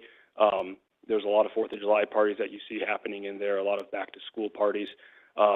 We have not built one of these amenity centers since work from home became popularized, but we'll probably be adding some sort of HOA sponsored Wi-Fi so that if someone is working out of their home on a nice day, they can make that their home office and work out of the amenity center. Next slide, please. The other outlot, we're proposing a pickleball court with a surrounding green space. It's not just hardscape, there is landscape with it as well. So, you know, you can walk to the community. Maybe if you have small children, they can play in the grass. You can play pickleball with, you know, switching off with the parents, babysitting, of course. We looked at doing a tot lot here with a children's playground, but there is a public park within Heritage Grove already that's about a quarter mile south of us that has the tot lot. So we thought the best use of the space here would be a pickleball court with the green space. And this is being designed by Terry Broussard, who is a local landscape architect here. Next slide. This is our track 6170 behind the Sierra Vista Mall. It's an example of what our gated sense of arrival looks like. We sell to a lot of nurses. We sell to a lot of teachers. A lot of them are single women. They like that sense of security. Some of our home buyers are working the night shift at community hospital. They like to feel safe when they come home, and that gate offers that. If you have young children, you appreciate the gate. Moms walking with strollers within the community, so on and so forth. Next slide. And you've seen our elevations a little bit already, but what you're getting with us at Bonadelli is a private local builder. We put our name on this product. We spend a lot. We invest a lot in our elevations. We care about our streetscape. You're going to get a lot of shutters. You're going to get a lot of stone on our elevations. You're going to get the decorative hardware on the garages that you might not see with other builders. So we spend a lot on our elevations. We care about what the product looks like. That's my presentation on it. I'm here to answer any questions you may have, and I appreciate the opportunity to continue to build here in Clovis. Thank you, Mr. Bonadelli. Any questions? You have 3 and 4 bedroom homes in this project? Yes. You have 2-car garage. Yes. Do you expect to have more than 2 drivers in these houses? First of all, in the garages, our track 6170 community had garages that were not 20 feet wide. The garages within this community will be 20 feet wide. We're changing the product to have wider garages that conform to Clovis standard widths. Secondly, if you look at the site layout, we include parking stalls as well. So if you have a guest or if you have 3 cars, not many of our buyers we feel do have 3 cars because they are younger buyers. But if you do, there's parking stalls scattered throughout the community. And then we have the full 37-foot wide street widths as well that do allow for double-sided parking. So you expect them to park in the parking stall and walk 20, 25 homes to get to the home they're visiting? Well, if you look at the site plan, there's parking stalls that are scattered pretty consistently throughout the subdivision. So it's not necessarily a 25 to 25 home walk, but if it is crowded, I suppose there would be a longer walk. But again, there is double-sided street parking that's allowed, so they could park in front of the street as well as a guest. Will your HOA have the authority to make a rule that you cannot use your garage as a Darrow mini storage so that you can get cars into them? We have that ability to beef up the CC&Rs, and I've thought about that. Like I said, we built 800 of these homes throughout the valley, and I've seen what's worked And I take a lot of feedback. We talk to our management company that runs the HOAs. We talk to residents. A lot of these residents, like for instance at Nouveau Terraces, they made equity in their homes and they moved up to a Wisteria Creek or a Grove community of ours after a few years. So we've got a really good pulse on what residents like, and the feedback from residents was you can beef up your CC&Rs. We would appreciate a little bit stricter parking restrictions. So we do have that ability, and it's something we're highly considering here. I would like to see you do that because I can see problems with the way the home society is getting, as we're seeing more and more mini Darrell storages in the garages. I agree. I foresee our CC&Rs being more bolstered than what you saw with our last CC&Rs. Do you anticipate any seniors living in your project? Paul, we don't have any single stories. I'll just shoot straight with you. But I can tell you, because I have served on these HOA boards, because as a developer you sit on the board prior to handing it over to the homeowners, there are some seniors that do move into these homes as a downsize option. The lots are easier to maintain. So if there's a senior that's okay with the two-story concept, they will move into the home. But no, I don't have single stories, so predominantly I don't see us selling to seniors here, but I can tell you that referencing Track 6170, there were older home buyers within that community. Okay, because we see more and more seniors not liking stairs, and they move because of that, because of their health. I understand, and quite honestly, if a senior came into this welcome center, I would probably try to refer them to Wisteria Creek because we do have single stories there. But the ones that are able to do the two stories, we do have options for them there. It is candidly hard to make a medium high density product like this work with a single story. I think that if I were to lay out a single story lot here, it'd be one, maybe two bedrooms, and I would struggle to crack 1,000 square feet. I just don't think the market would support it, even seniors looking to downsize. So that's why we go with all two stories here. We have looked at trying to do a single story option with this product line, and every time we do, I can barely crack 1,000 square feet on the house. Yeah, I would like to see you guys address senior housing in your development. You could plan and make changes to your lot sizes and stuff to accommodate seniors with the smaller houses, single story. Also, I'd like to see you address sidewalks. That is something that needs to be out there. We have more and more people that need to use sidewalks and not be walking down the middle of a street. Even though it's private streets, there are possibilities of someone coming around the corner, whatever, looking on their cell phone. And guess what? And we see that all the time in just regular streets and stuff. So these things are increasing, and it's something you need to look at in your development. You need to think ahead on what's happening. Our senior citizens are increasing by large numbers on it. 0.3 million people by 2030 should be out there. So what's going to be available for them? You know, that's 5 years away. You'd have to do something today because that's how long it's going to take you to put it out there. But you need to address the seniors and the availability of homes for them. We don't have enough. So you as a builder need to address the population in full.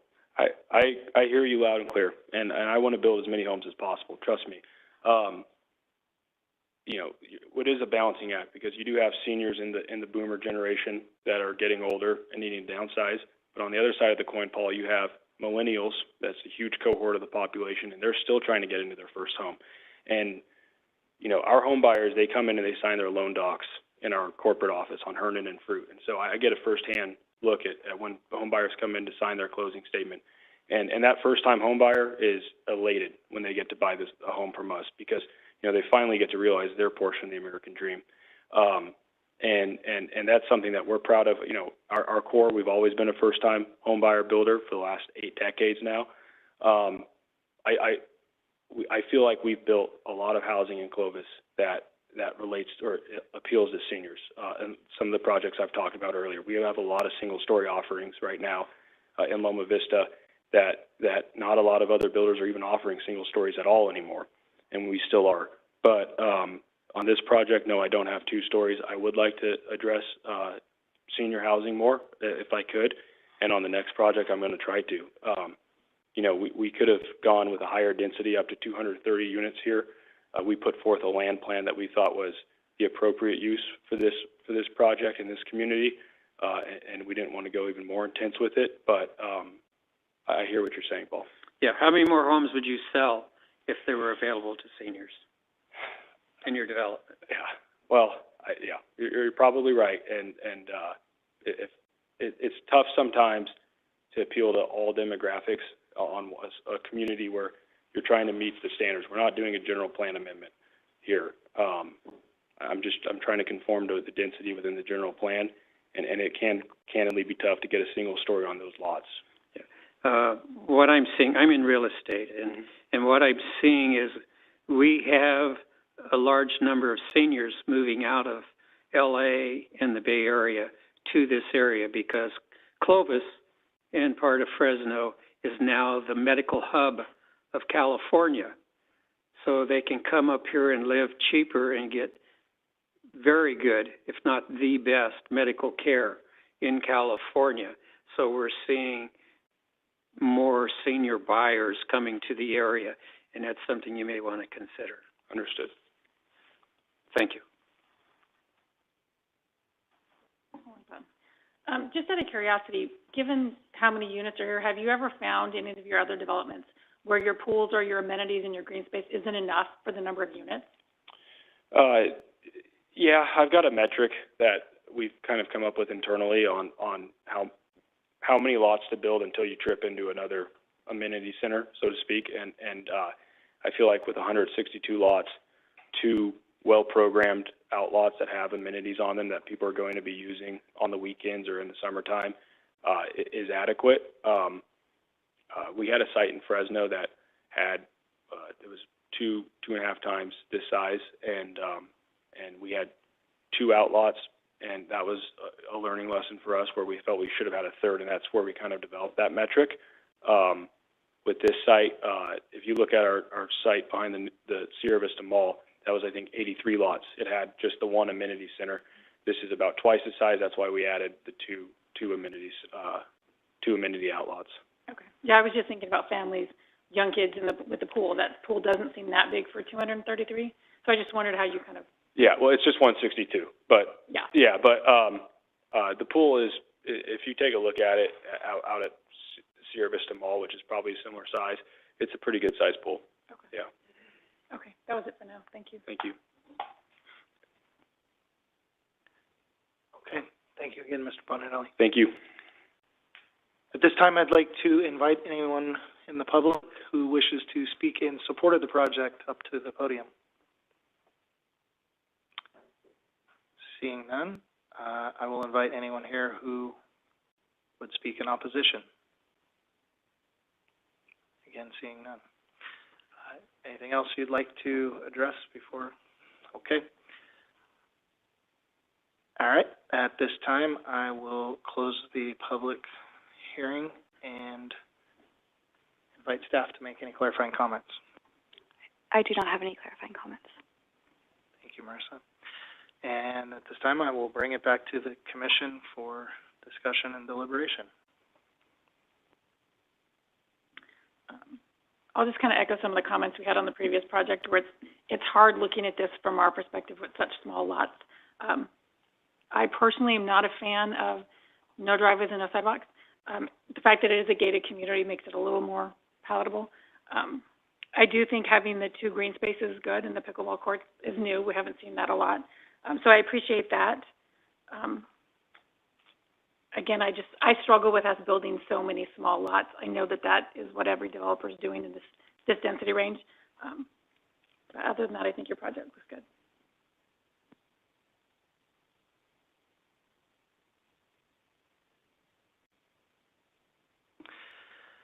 I think in the prior discussion, I let everyone kind of know how I see these. But again, I'll echo some of what has been discussed and raised in conversation here. The no sidewalks is a concern. I will, in full transparency, say that I've voted for projects like this without sidewalks. I have personal experience with the Cindy Lane area, which is very popular at this time of year, or is about to get very popular this time of year, which does not have sidewalks. It's tough because, you know, we all care about the safety of well, everyone, but some of these, as you said, may be younger families, and they're going to have children, and those children are going to play in the street. They may not have a sidewalk to escape to because there may be a car parked right there, and shallow driveways and other things. So I really wrestle with that.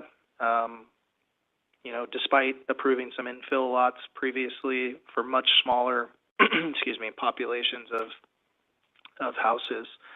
As I said before, I'm concerned that Heritage Grove is going to be 2,100, 2,300 square foot lots. That's all it's going to be.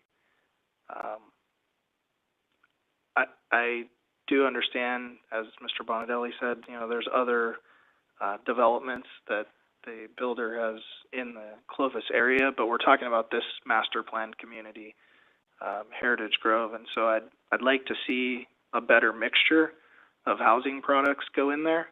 I am very excited that we're finally building Heritage Grove, and it's starting to pick up speed and momentum. I think it's going to be just a fantastic area.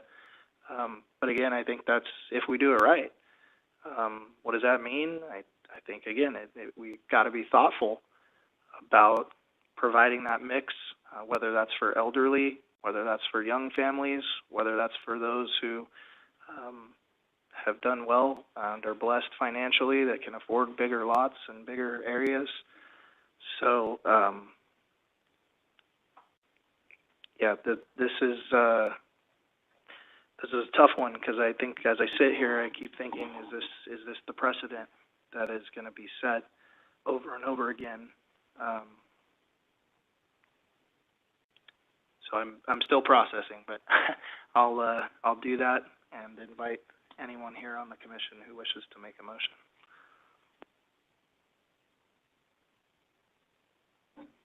I'll make a motion to approve a resolution recommending the City Council adopt an environmental finding of a mitigated negative declaration, et cetera. I'll second.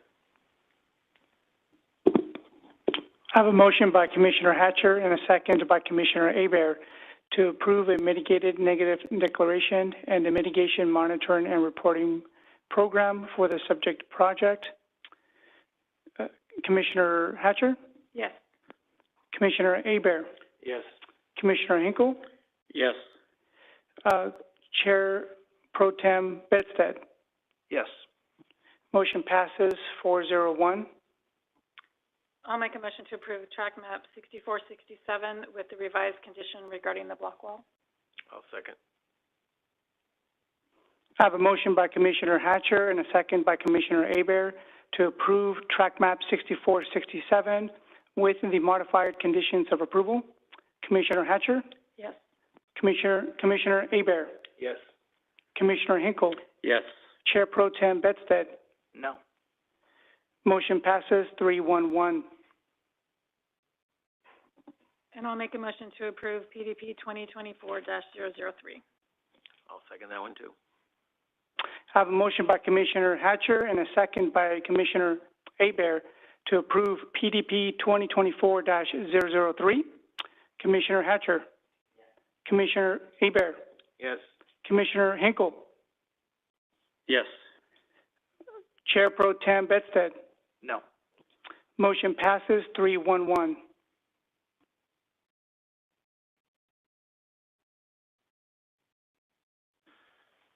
Okay.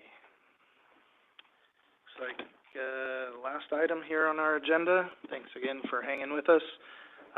Item 8, consider items associated with approximately 58.9 acres on the east side of North Minnewawa Avenue between East Perrin and Shepherd Avenues.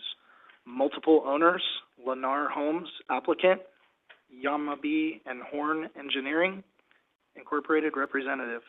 Item 8A, consider approval of a resolution recommending that the City Council adopt an environmental finding of a mitigated negative declaration and a mitigation monitoring and reporting program for reorganization RO 310, pre-zone R 2024 TAC 005, vesting tentative track map TM 6375, and plan development permit PDP 2024 TAC 001. Item 8B, consider approval of resolution R 2024 TAC 005, a resolution recommending that the Clovis City Council approve a request to pre-zone property within the annexation area from the Fresno County AE 20 zone district to the Clovis C1, R1 PRD, O, and PCC zone districts. Item 8C, consider approval of resolution track map 6375, recommending that the City Council approve a vesting tentative track map for a 385 lot, single-family planned residential development on approximately 58.9 acres of land, subject to the City Council's approval of the annexation. And item 8D, consider approval of a resolution PDP 2024 TAC 001, a resolution recommending that the City Council approve a planned development permit for a 385 lot, single-family residential development.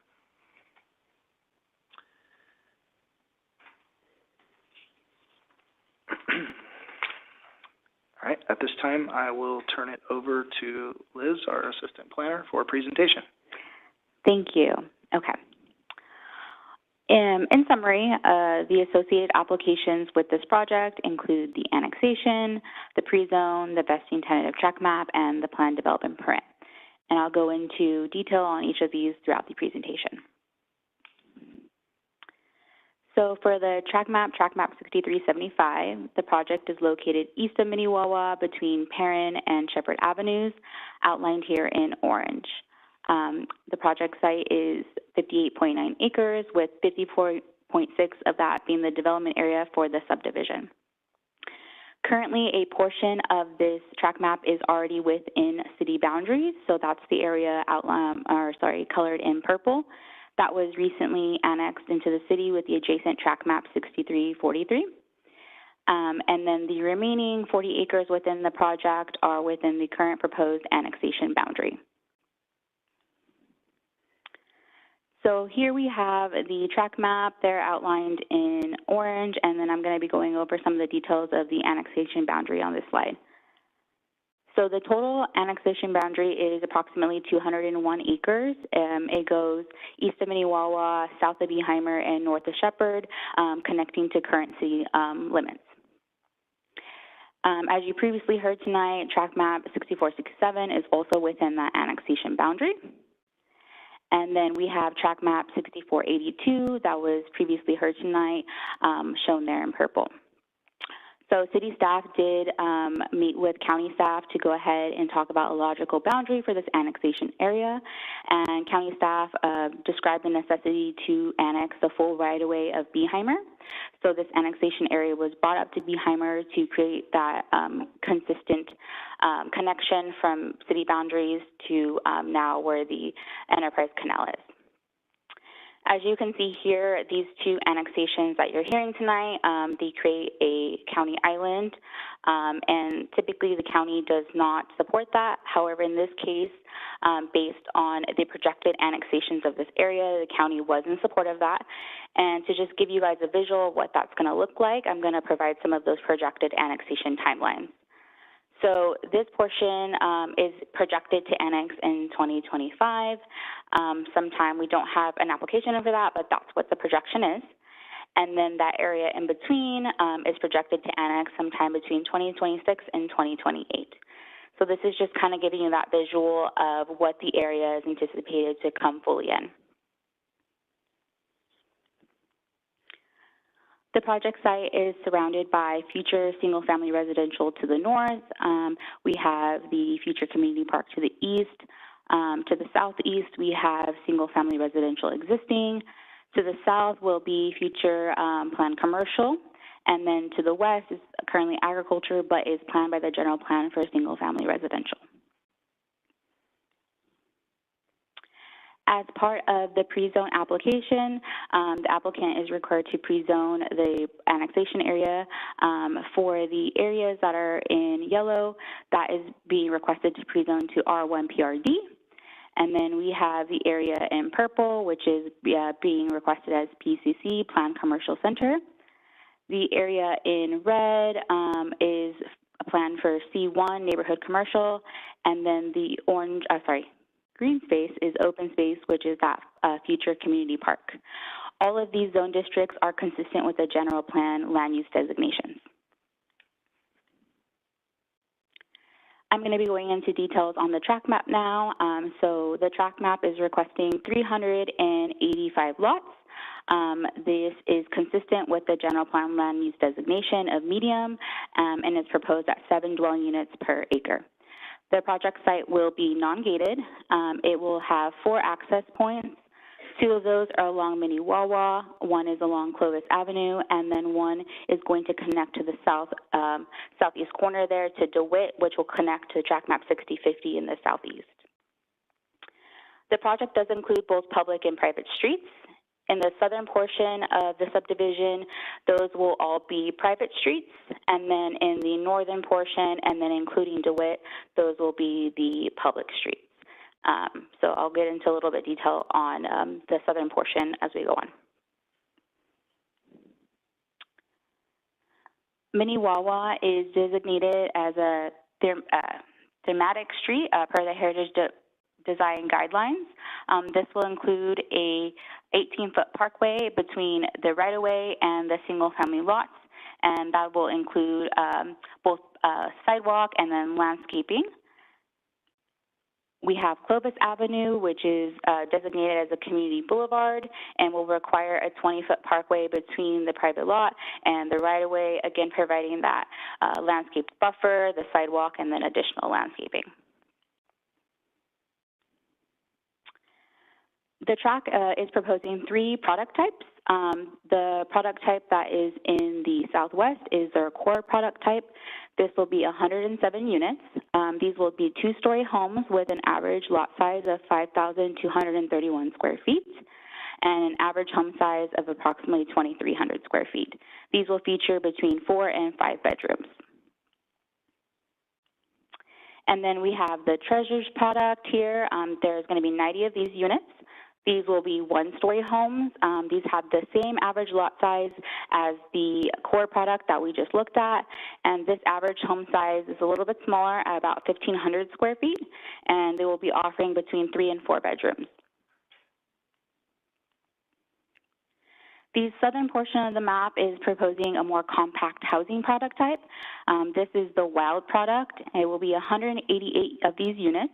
These will all be 2-story. The average lot size is about 2,300 square feet, with the average home size being about 2,000.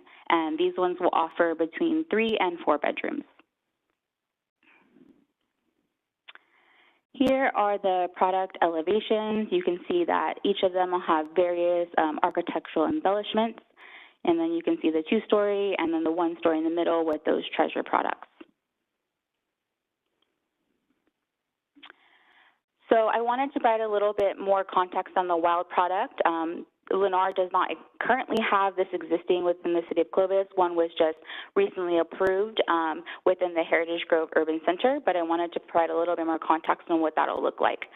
So these homes, they will be alley loaded, so their garages will be facing the alleys and access to those garages there, and their front elevations will be facing each other, and then within that, they have the direct pedestrian connections that will connect to the sidewalks along the street.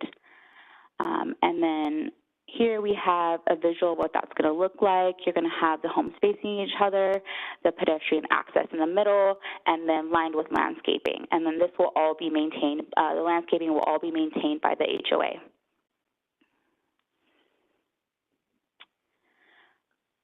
As part of a review of these more compact housing types, one of the things staff takes into consideration is the placement of these trash toters for servicing. So for these product homes that are adjacent to the alleys, the trash truck would not be able to sufficiently fit through that. So staff did work with the applicant and public utilities, and we came up with a solution. For those homes that will not be able to place their trash can directly in front of their home, they will pull it up to the caps of these streets and then on Bloom Avenue.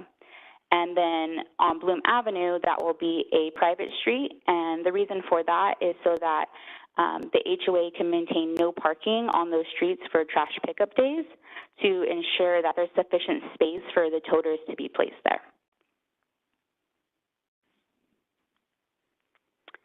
For parking, the project is proposing that each home have a 2-car garage. The Treasures and Core product will provide guest parking on their driveway. They will also have street parking because those are public streets. The Wild product to the south will provide 258 guest parkings. Those will be provided in 124 of those will be the striped stalls, and 134 of those will be street parking. The applicant is requesting a planned development permit, and they're requesting a few deviations from standard development standards. So this table shows them here. It's kind of small. As part of that planned development permit, the applicant is required to provide a program of amenities to offset those requested deviations. So within the subdivision, the applicant is proposing 3 pocket parks shown here. And in each of those pocket parks, the total square footage will be 56,425 square feet. Each of these pocket parks will include picnic tables. The 2 southern parks will include shade structures, 1 in each, barbecue stations, and then that northern portion, pocket park, will have a swing set.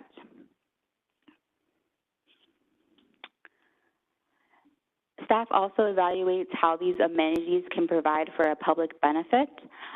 So in this case, the project is adjacent to various planned and existing trails and planned open space. So the project is going to contribute that monetary contribution towards the portion of the Sunnyside Trail that we're seeing in these other projects that are in the vicinity. So that's going to be where this monetary fund is to provide that public amenity. So here is just an exhibit showing the placement of the subdivision, and then you're seeing the growing area. So this is the Heritage Grove Urban Center. You're seeing all these homes come in now, so this is kind of just showing that. This project is providing a mix of housing types for the community. It will improve the roadways, provide pedestrian connectivity, and improve bicycle connections. So based on that, staff could make the findings in support of this project. Their project is consistent with the goals and policies of the general plan and the Clovis Municipal Code. The project will not substantially impact city services. Therefore, staff is requesting that the Planning Commission recommend approval to the City Council for all components of this project. My portion is finished. I'm here for questions. Leonard also does have a presentation, so just wanted to let you know that. Thank you, Liz. Any questions for staff? I have a question. Can you go back to the toter diagram? I don't think I quite understood that. So, oh, there we go. You said Bloom, so am I looking for a color on here? Is that the green? Yeah, so the green is where the toters are. The colored arrows were just to indicate what side of the street they were going towards. To be brought out to. Yeah, so you see the 3 blue ones and I'll just put it out. So these 3 here will be pulling out here on this cap, and then these 3 will be pulling out on this end on Bloom. Okay. So that's just what the arrows indicate and the color distinction. Okay. Got it. Thank you. Mm-hmm. And so just to be clear, that is gonna give enough space for each of those homes to have all 3 colored toters? That's correct. We worked with engineering and public utilities to space it. So it's pretty small, but they did provide that diagram right here, which shows the sufficient spacing between each toters, which is 3 feet. So we did work all of that out on this exhibit here. Tight, okay.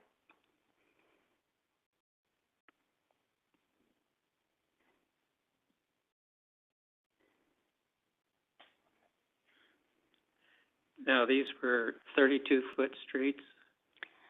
So the streets on the northern portion, those ones are 36. And then the streets here are mixed. So the alleyways that we're seeing in between, these will be 24, but there is no parking on them. So these are no parking on either side.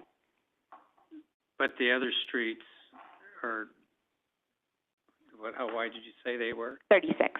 36. So there will be cars parking on both sides of those streets, That's correct. And those homes will have driveways. leaving about 16 feet clearance between the cars that are parked there on both sides.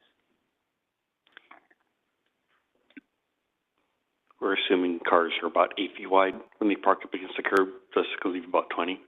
Yeah. Although private streets, they're going to be the same feel as our most narrow public streets. They're all 36 curb to curb. Yeah, but there's no gates on this, so people can be just casually driving in and out. So there's no real control of cars using these streets. Just the same as a local road, a public Yes. local road, yes. Okay. And any visitor will have to park in the marked parking area? Or are they going to be able to park in front of these units? Yeah, so this is just the southern portion of the site, of the map. We do have the parking spaces here, but yes, on these streets here that are 36, they do have parking available, so they can park in front of their homes. The only ones would be the internal ones that have these alleys, which is no parking, but again, we do have all of the parking throughout that is striped. And there's sidewalks. That's correct. Okay, thank you. So, Mr. Hinkle, you might see too on the east-west streets on the north and south ends, you've got the parking that's 90 degrees to go north-south. On the other side of the street, there's also parallel parking where the toters will be, but the HOA will help control the parking on those pickup days. Okay, so there's going to be a lot of movement of cars. Okay, thank you. All right. At this time, I will open the public hearing and invite the applicant to the podium to provide comment.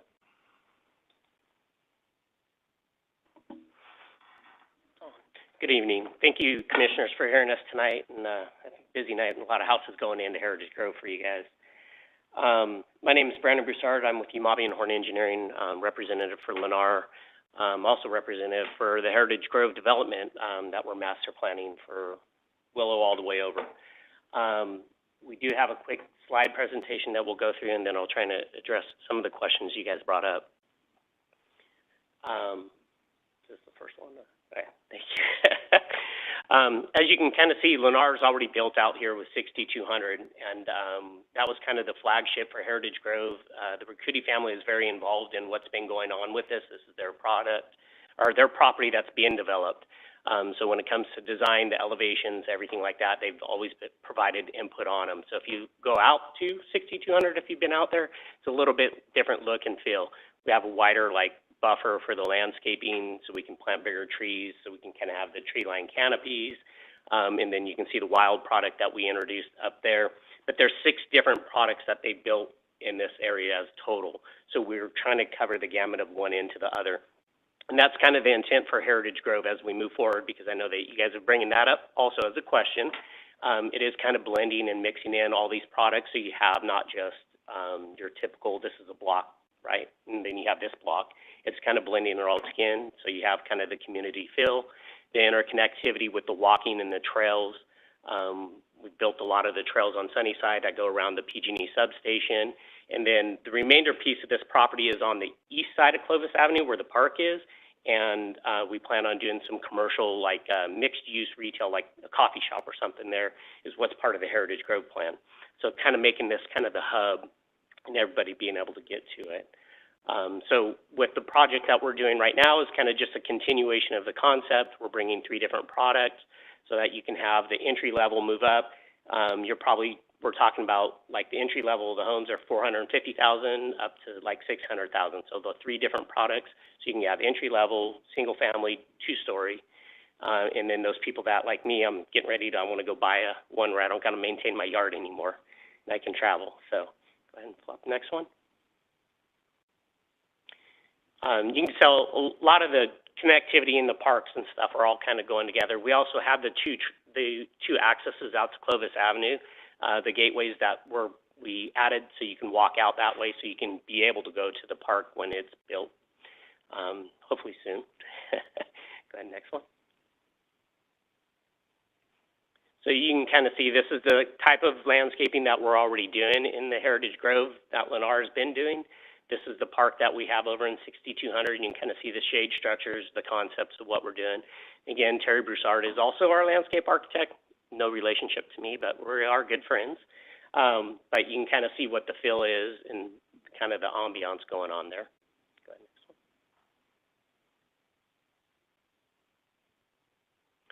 So she already showed you some of the houses that were built out by Copper. They built the Wild series out there. All of the houses face each other. You have a walkway down the middle, and then they're alley loaded. It's also like kind of like Harlan Ranch. I do want to point out that this density is like 8 per acre. It's not the 12, 13, 14. So we're not getting that concrete jungle. There is a lot of soft landscaping that's going on there. And then hopefully this way it creates a community where you're dealing with your neighbors, right, and you're facing each other. Go ahead. And this is the Treasure series that'll go out there. This is the single family ones, or the single story ones, sorry. Go ahead. There's more of the landscaping between the Wild product. Go ahead. And it is all HOA maintained. So you can go ahead and skip these. I think you've already seen these ones, right? And then the larger lot ones. So these are the larger lot, the single family, 2-story on the north side. Go ahead.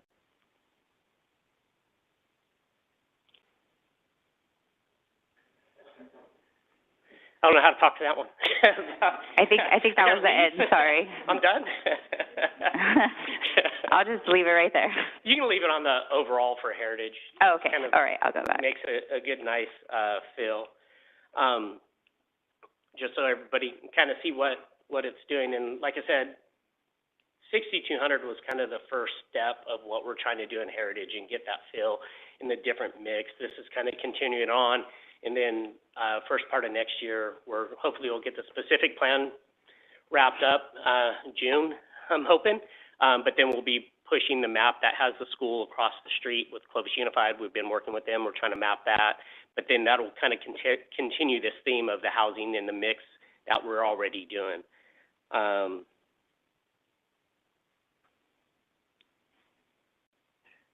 Talked about the interest rate, talked about that, but that's pretty much the gist of it. I'm here to answer any questions that you have or concerns you have or thoughts, feedback. Again, like in your wide project, is it possible for the HOA to not allow Darrow mini storages in the garages so that they can get cars into them? Yeah, I think that's always a concern. The way we kind of address it is we're actually over parking our project. So pretty much for every house there is 4 parking stalls per unit. You have the 2 in the garage, then you have 1 on the street for the ones that are looped, and then you have the other stalls. We did totally revamp this layout, by the way, to accommodate trash pickup, solid waste, so they were able to just kind of drive through. So, you know, we're trying to be amenable to that, but with the parking, we're trying to provide more parking because we know that is an issue and people do want to either take up half their garage or full garage. That's why I have two garages. One's all storage. Because I can see today with multiple families living together, there's more than 2 cars Yep. per unit. So that's why I ask that if that's possible, and if it is, that if you could push it, I think that'll make it better for everybody in development and for the city, the Clovis. No, So- I agree. Okay, thank you. Thank you. Any other questions? Just wanted to ask you to clarify, the entire development that we see here is all HOA, correct? Not Yeah, just the one? everyone will be under a HOA, yes. Okay, not. It might not all be the same exact HOA, but just like 6200, there's HOA there, there's HOA in the north. But pretty much the intent of actually everything in the Heritage Grove development that we're doing will be an HOA. Right, but not. Controlled. It's not a subset of this, like the Wild project is not the HOA and everything else is, and it's the compilation of everything that we see here. No, they're individual HOAs. Oh, so Core, Treasures, and Wild might be their I own? think Core and Treasures will be one, and Wild will be the same. Okay. Yeah. So the top will be one HOA, and then the Wild will be one HOA. Yeah. Okay. Yeah, I was just trying to understand. So irrespective of how many, Yeah. it's all an HOA. Okay. Yeah. Okay, thank you. I don't see any other questions at this time, so thank you. Thank you very much. Okay, at this time, I'd like to invite any member of the public who wishes to speak in support of the project. Please step up, state your name and address for the record. Nathan Roberts. Full transparency, I do consult with Lennar, but I would like to say that I'm excited for the Heritage Grove development coming through. I did just buy a Lennar house. I am blessed to buy a bigger lot, you had mentioned earlier. But I'm just seeing all the different projects coming through between Bonadelli, DeYoung, and Lennar. It is exciting for me to see that this growth is going to happen, right? It's not just completely stalling. I would like to say that I am excited for all of these parks that Lennar is doing there. I don't know if you can see them. They're by the canal there. They kind of showed you some pictures there. I have a 2-year-old daughter. I'm really excited to walk with her, like go to the park and up and down those trails. I have friends that are my age that are they live in this development too, and they walk their kids up and down these streets. So I'm excited for it. I just would like to, let that be known. So thank you. Thank you.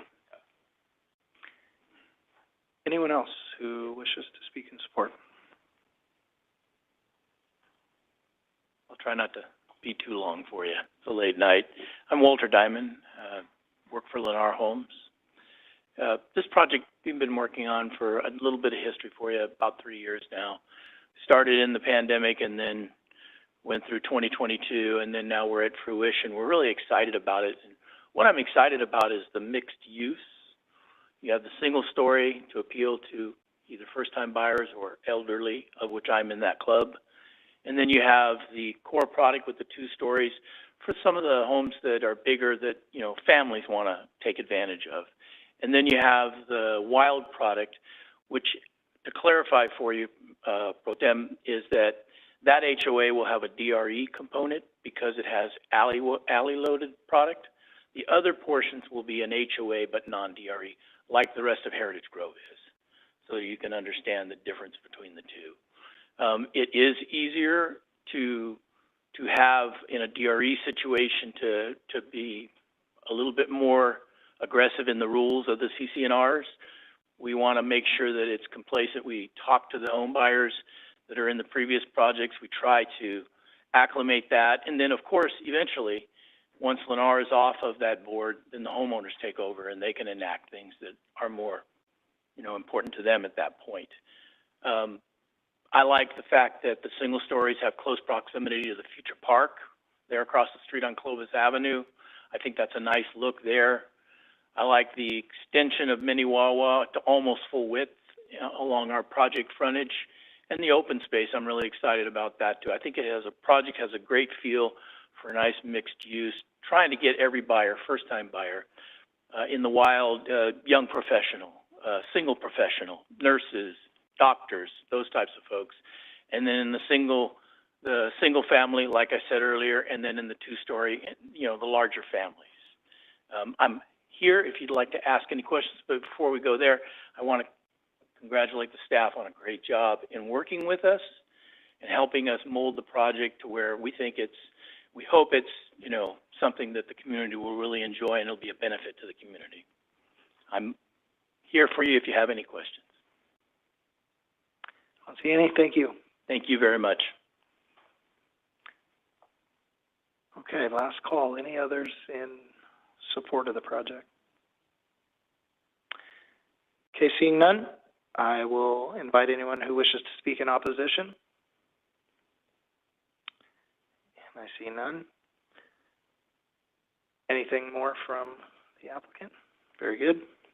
All right, we will close the public hearing and bring it back to staff for any clarifying comments. I don't have any clarifying comments.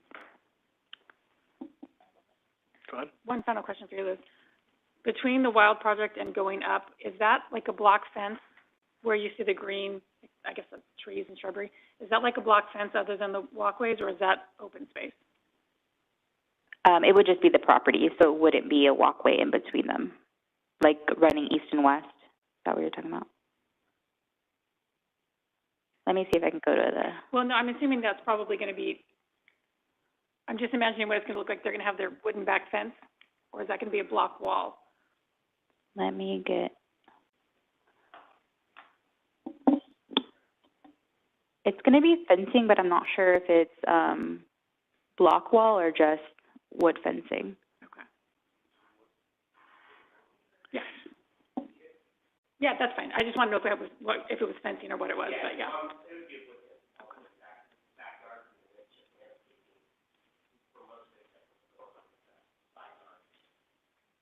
That was it. Thank you. If I can add a comment, I was going to say, per the development code, since both products are residential, it will be a wood fence unless the developer is proposing a different type of material. Okay, thank you. All right, at this time, I will bring it back to commission to deliberate and discuss.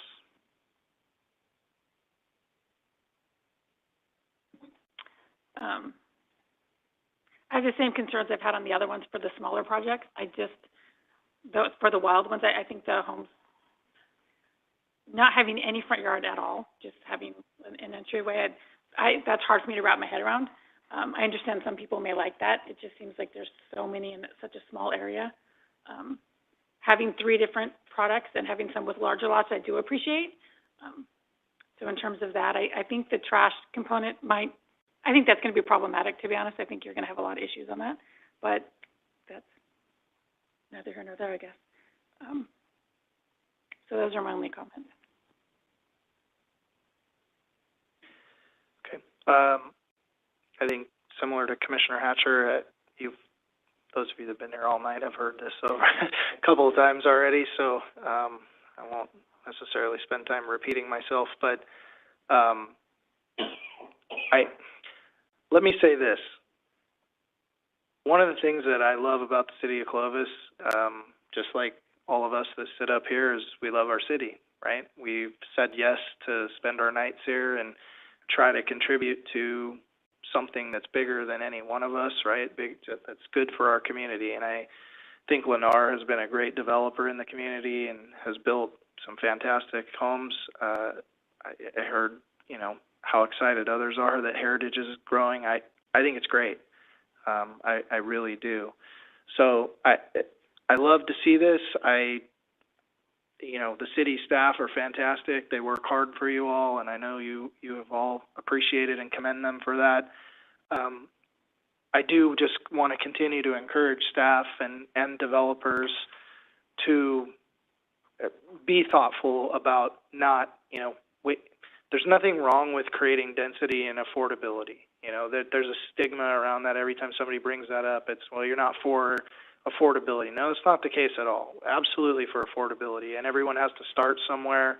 But I think we just have to be thoughtful about it. I think in totality, when I look at this project, it's a good mixture. It's a 50-50 roughly by the numbers.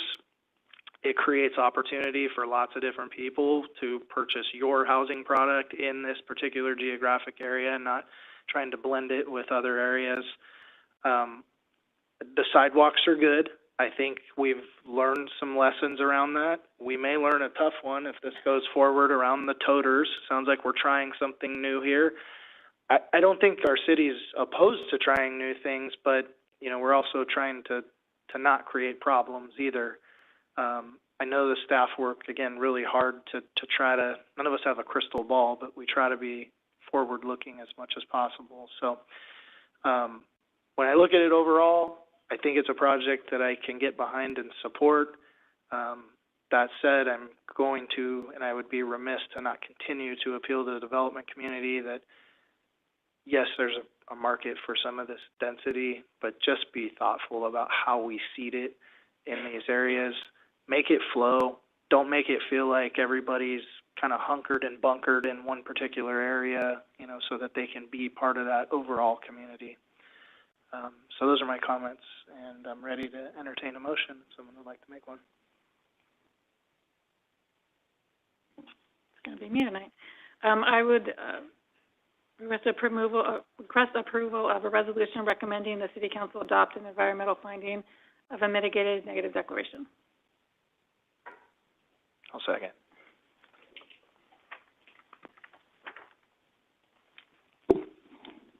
I have a motion by Commissioner Hatcher and a second by Chair Pro Tem Bedstead to approve a mitigated negative declaration and a mitigation monitoring and reporting program for the subject project. Commissioner Hatcher? Yes. Chair Pro Tem Bedstead? Yes. Commissioner Hinkle? Yes. Commissioner Hebert? Yes. Motion carries 401. I'll make a motion to approve R 2024-005. I'll second. I have a motion by Commissioner Hatcher and a second by Commissioner Hebert to approve pre-zone 2024-005. Commissioner Hatcher? Yes. Commissioner Hebert? Yes. Commissioner Hinkle? Yes. Chair Pro Tem Bedstead? Yes. Motion carries 401. I'll make a motion to approve track map 6375. Second. I have a motion by Commissioner Hatcher and a second by Commissioner Hebert to approve track map 6375. Commissioner Hatcher? Yes. Commissioner Hebert? Yes. Commissioner Hinkle? Yes. Chair Pro Tem Bedstead? Yes. Motion carries 401. And I'll make a motion to approve PDP 2024-001. I'll second. I have a motion by Commissioner Hatcher and a second by Commissioner Hebert to approve PDP 2024-001. Commissioner Hatcher? Yes. Commissioner Hebert? Yes. Commissioner Hinkle? Yes. Chair Pro Tem Bedstead? Yes. Motion carries 401. Okay, we made it to the end of the public hearing items. Any administrative items on the agenda? I don't think we have any specific items. I just wanted to tell the commission at my last planning commission meeting, maybe ever, that I very much appreciated working with you and your spirit of collaboration with each other, and the way in which you interact with staff has always been very appreciative. I never expect that you would agree with every recommendation that we've made, but the length to which you go to explain your decisions and the way that you approach projects, I very much enjoyed. I couldn't really have asked for a better commission to work with. So thank you so much for that, and you never know, I may be seeing you again in some form or fashion in the future. Maybe I'll come and speak in favor of every project that comes before you. I don't know. But once again, thank you. Yeah, thank you, and we hope you enjoy your retirement. Okay, at this time, I will adjourn the meeting until December 19th at 8:34 p.m.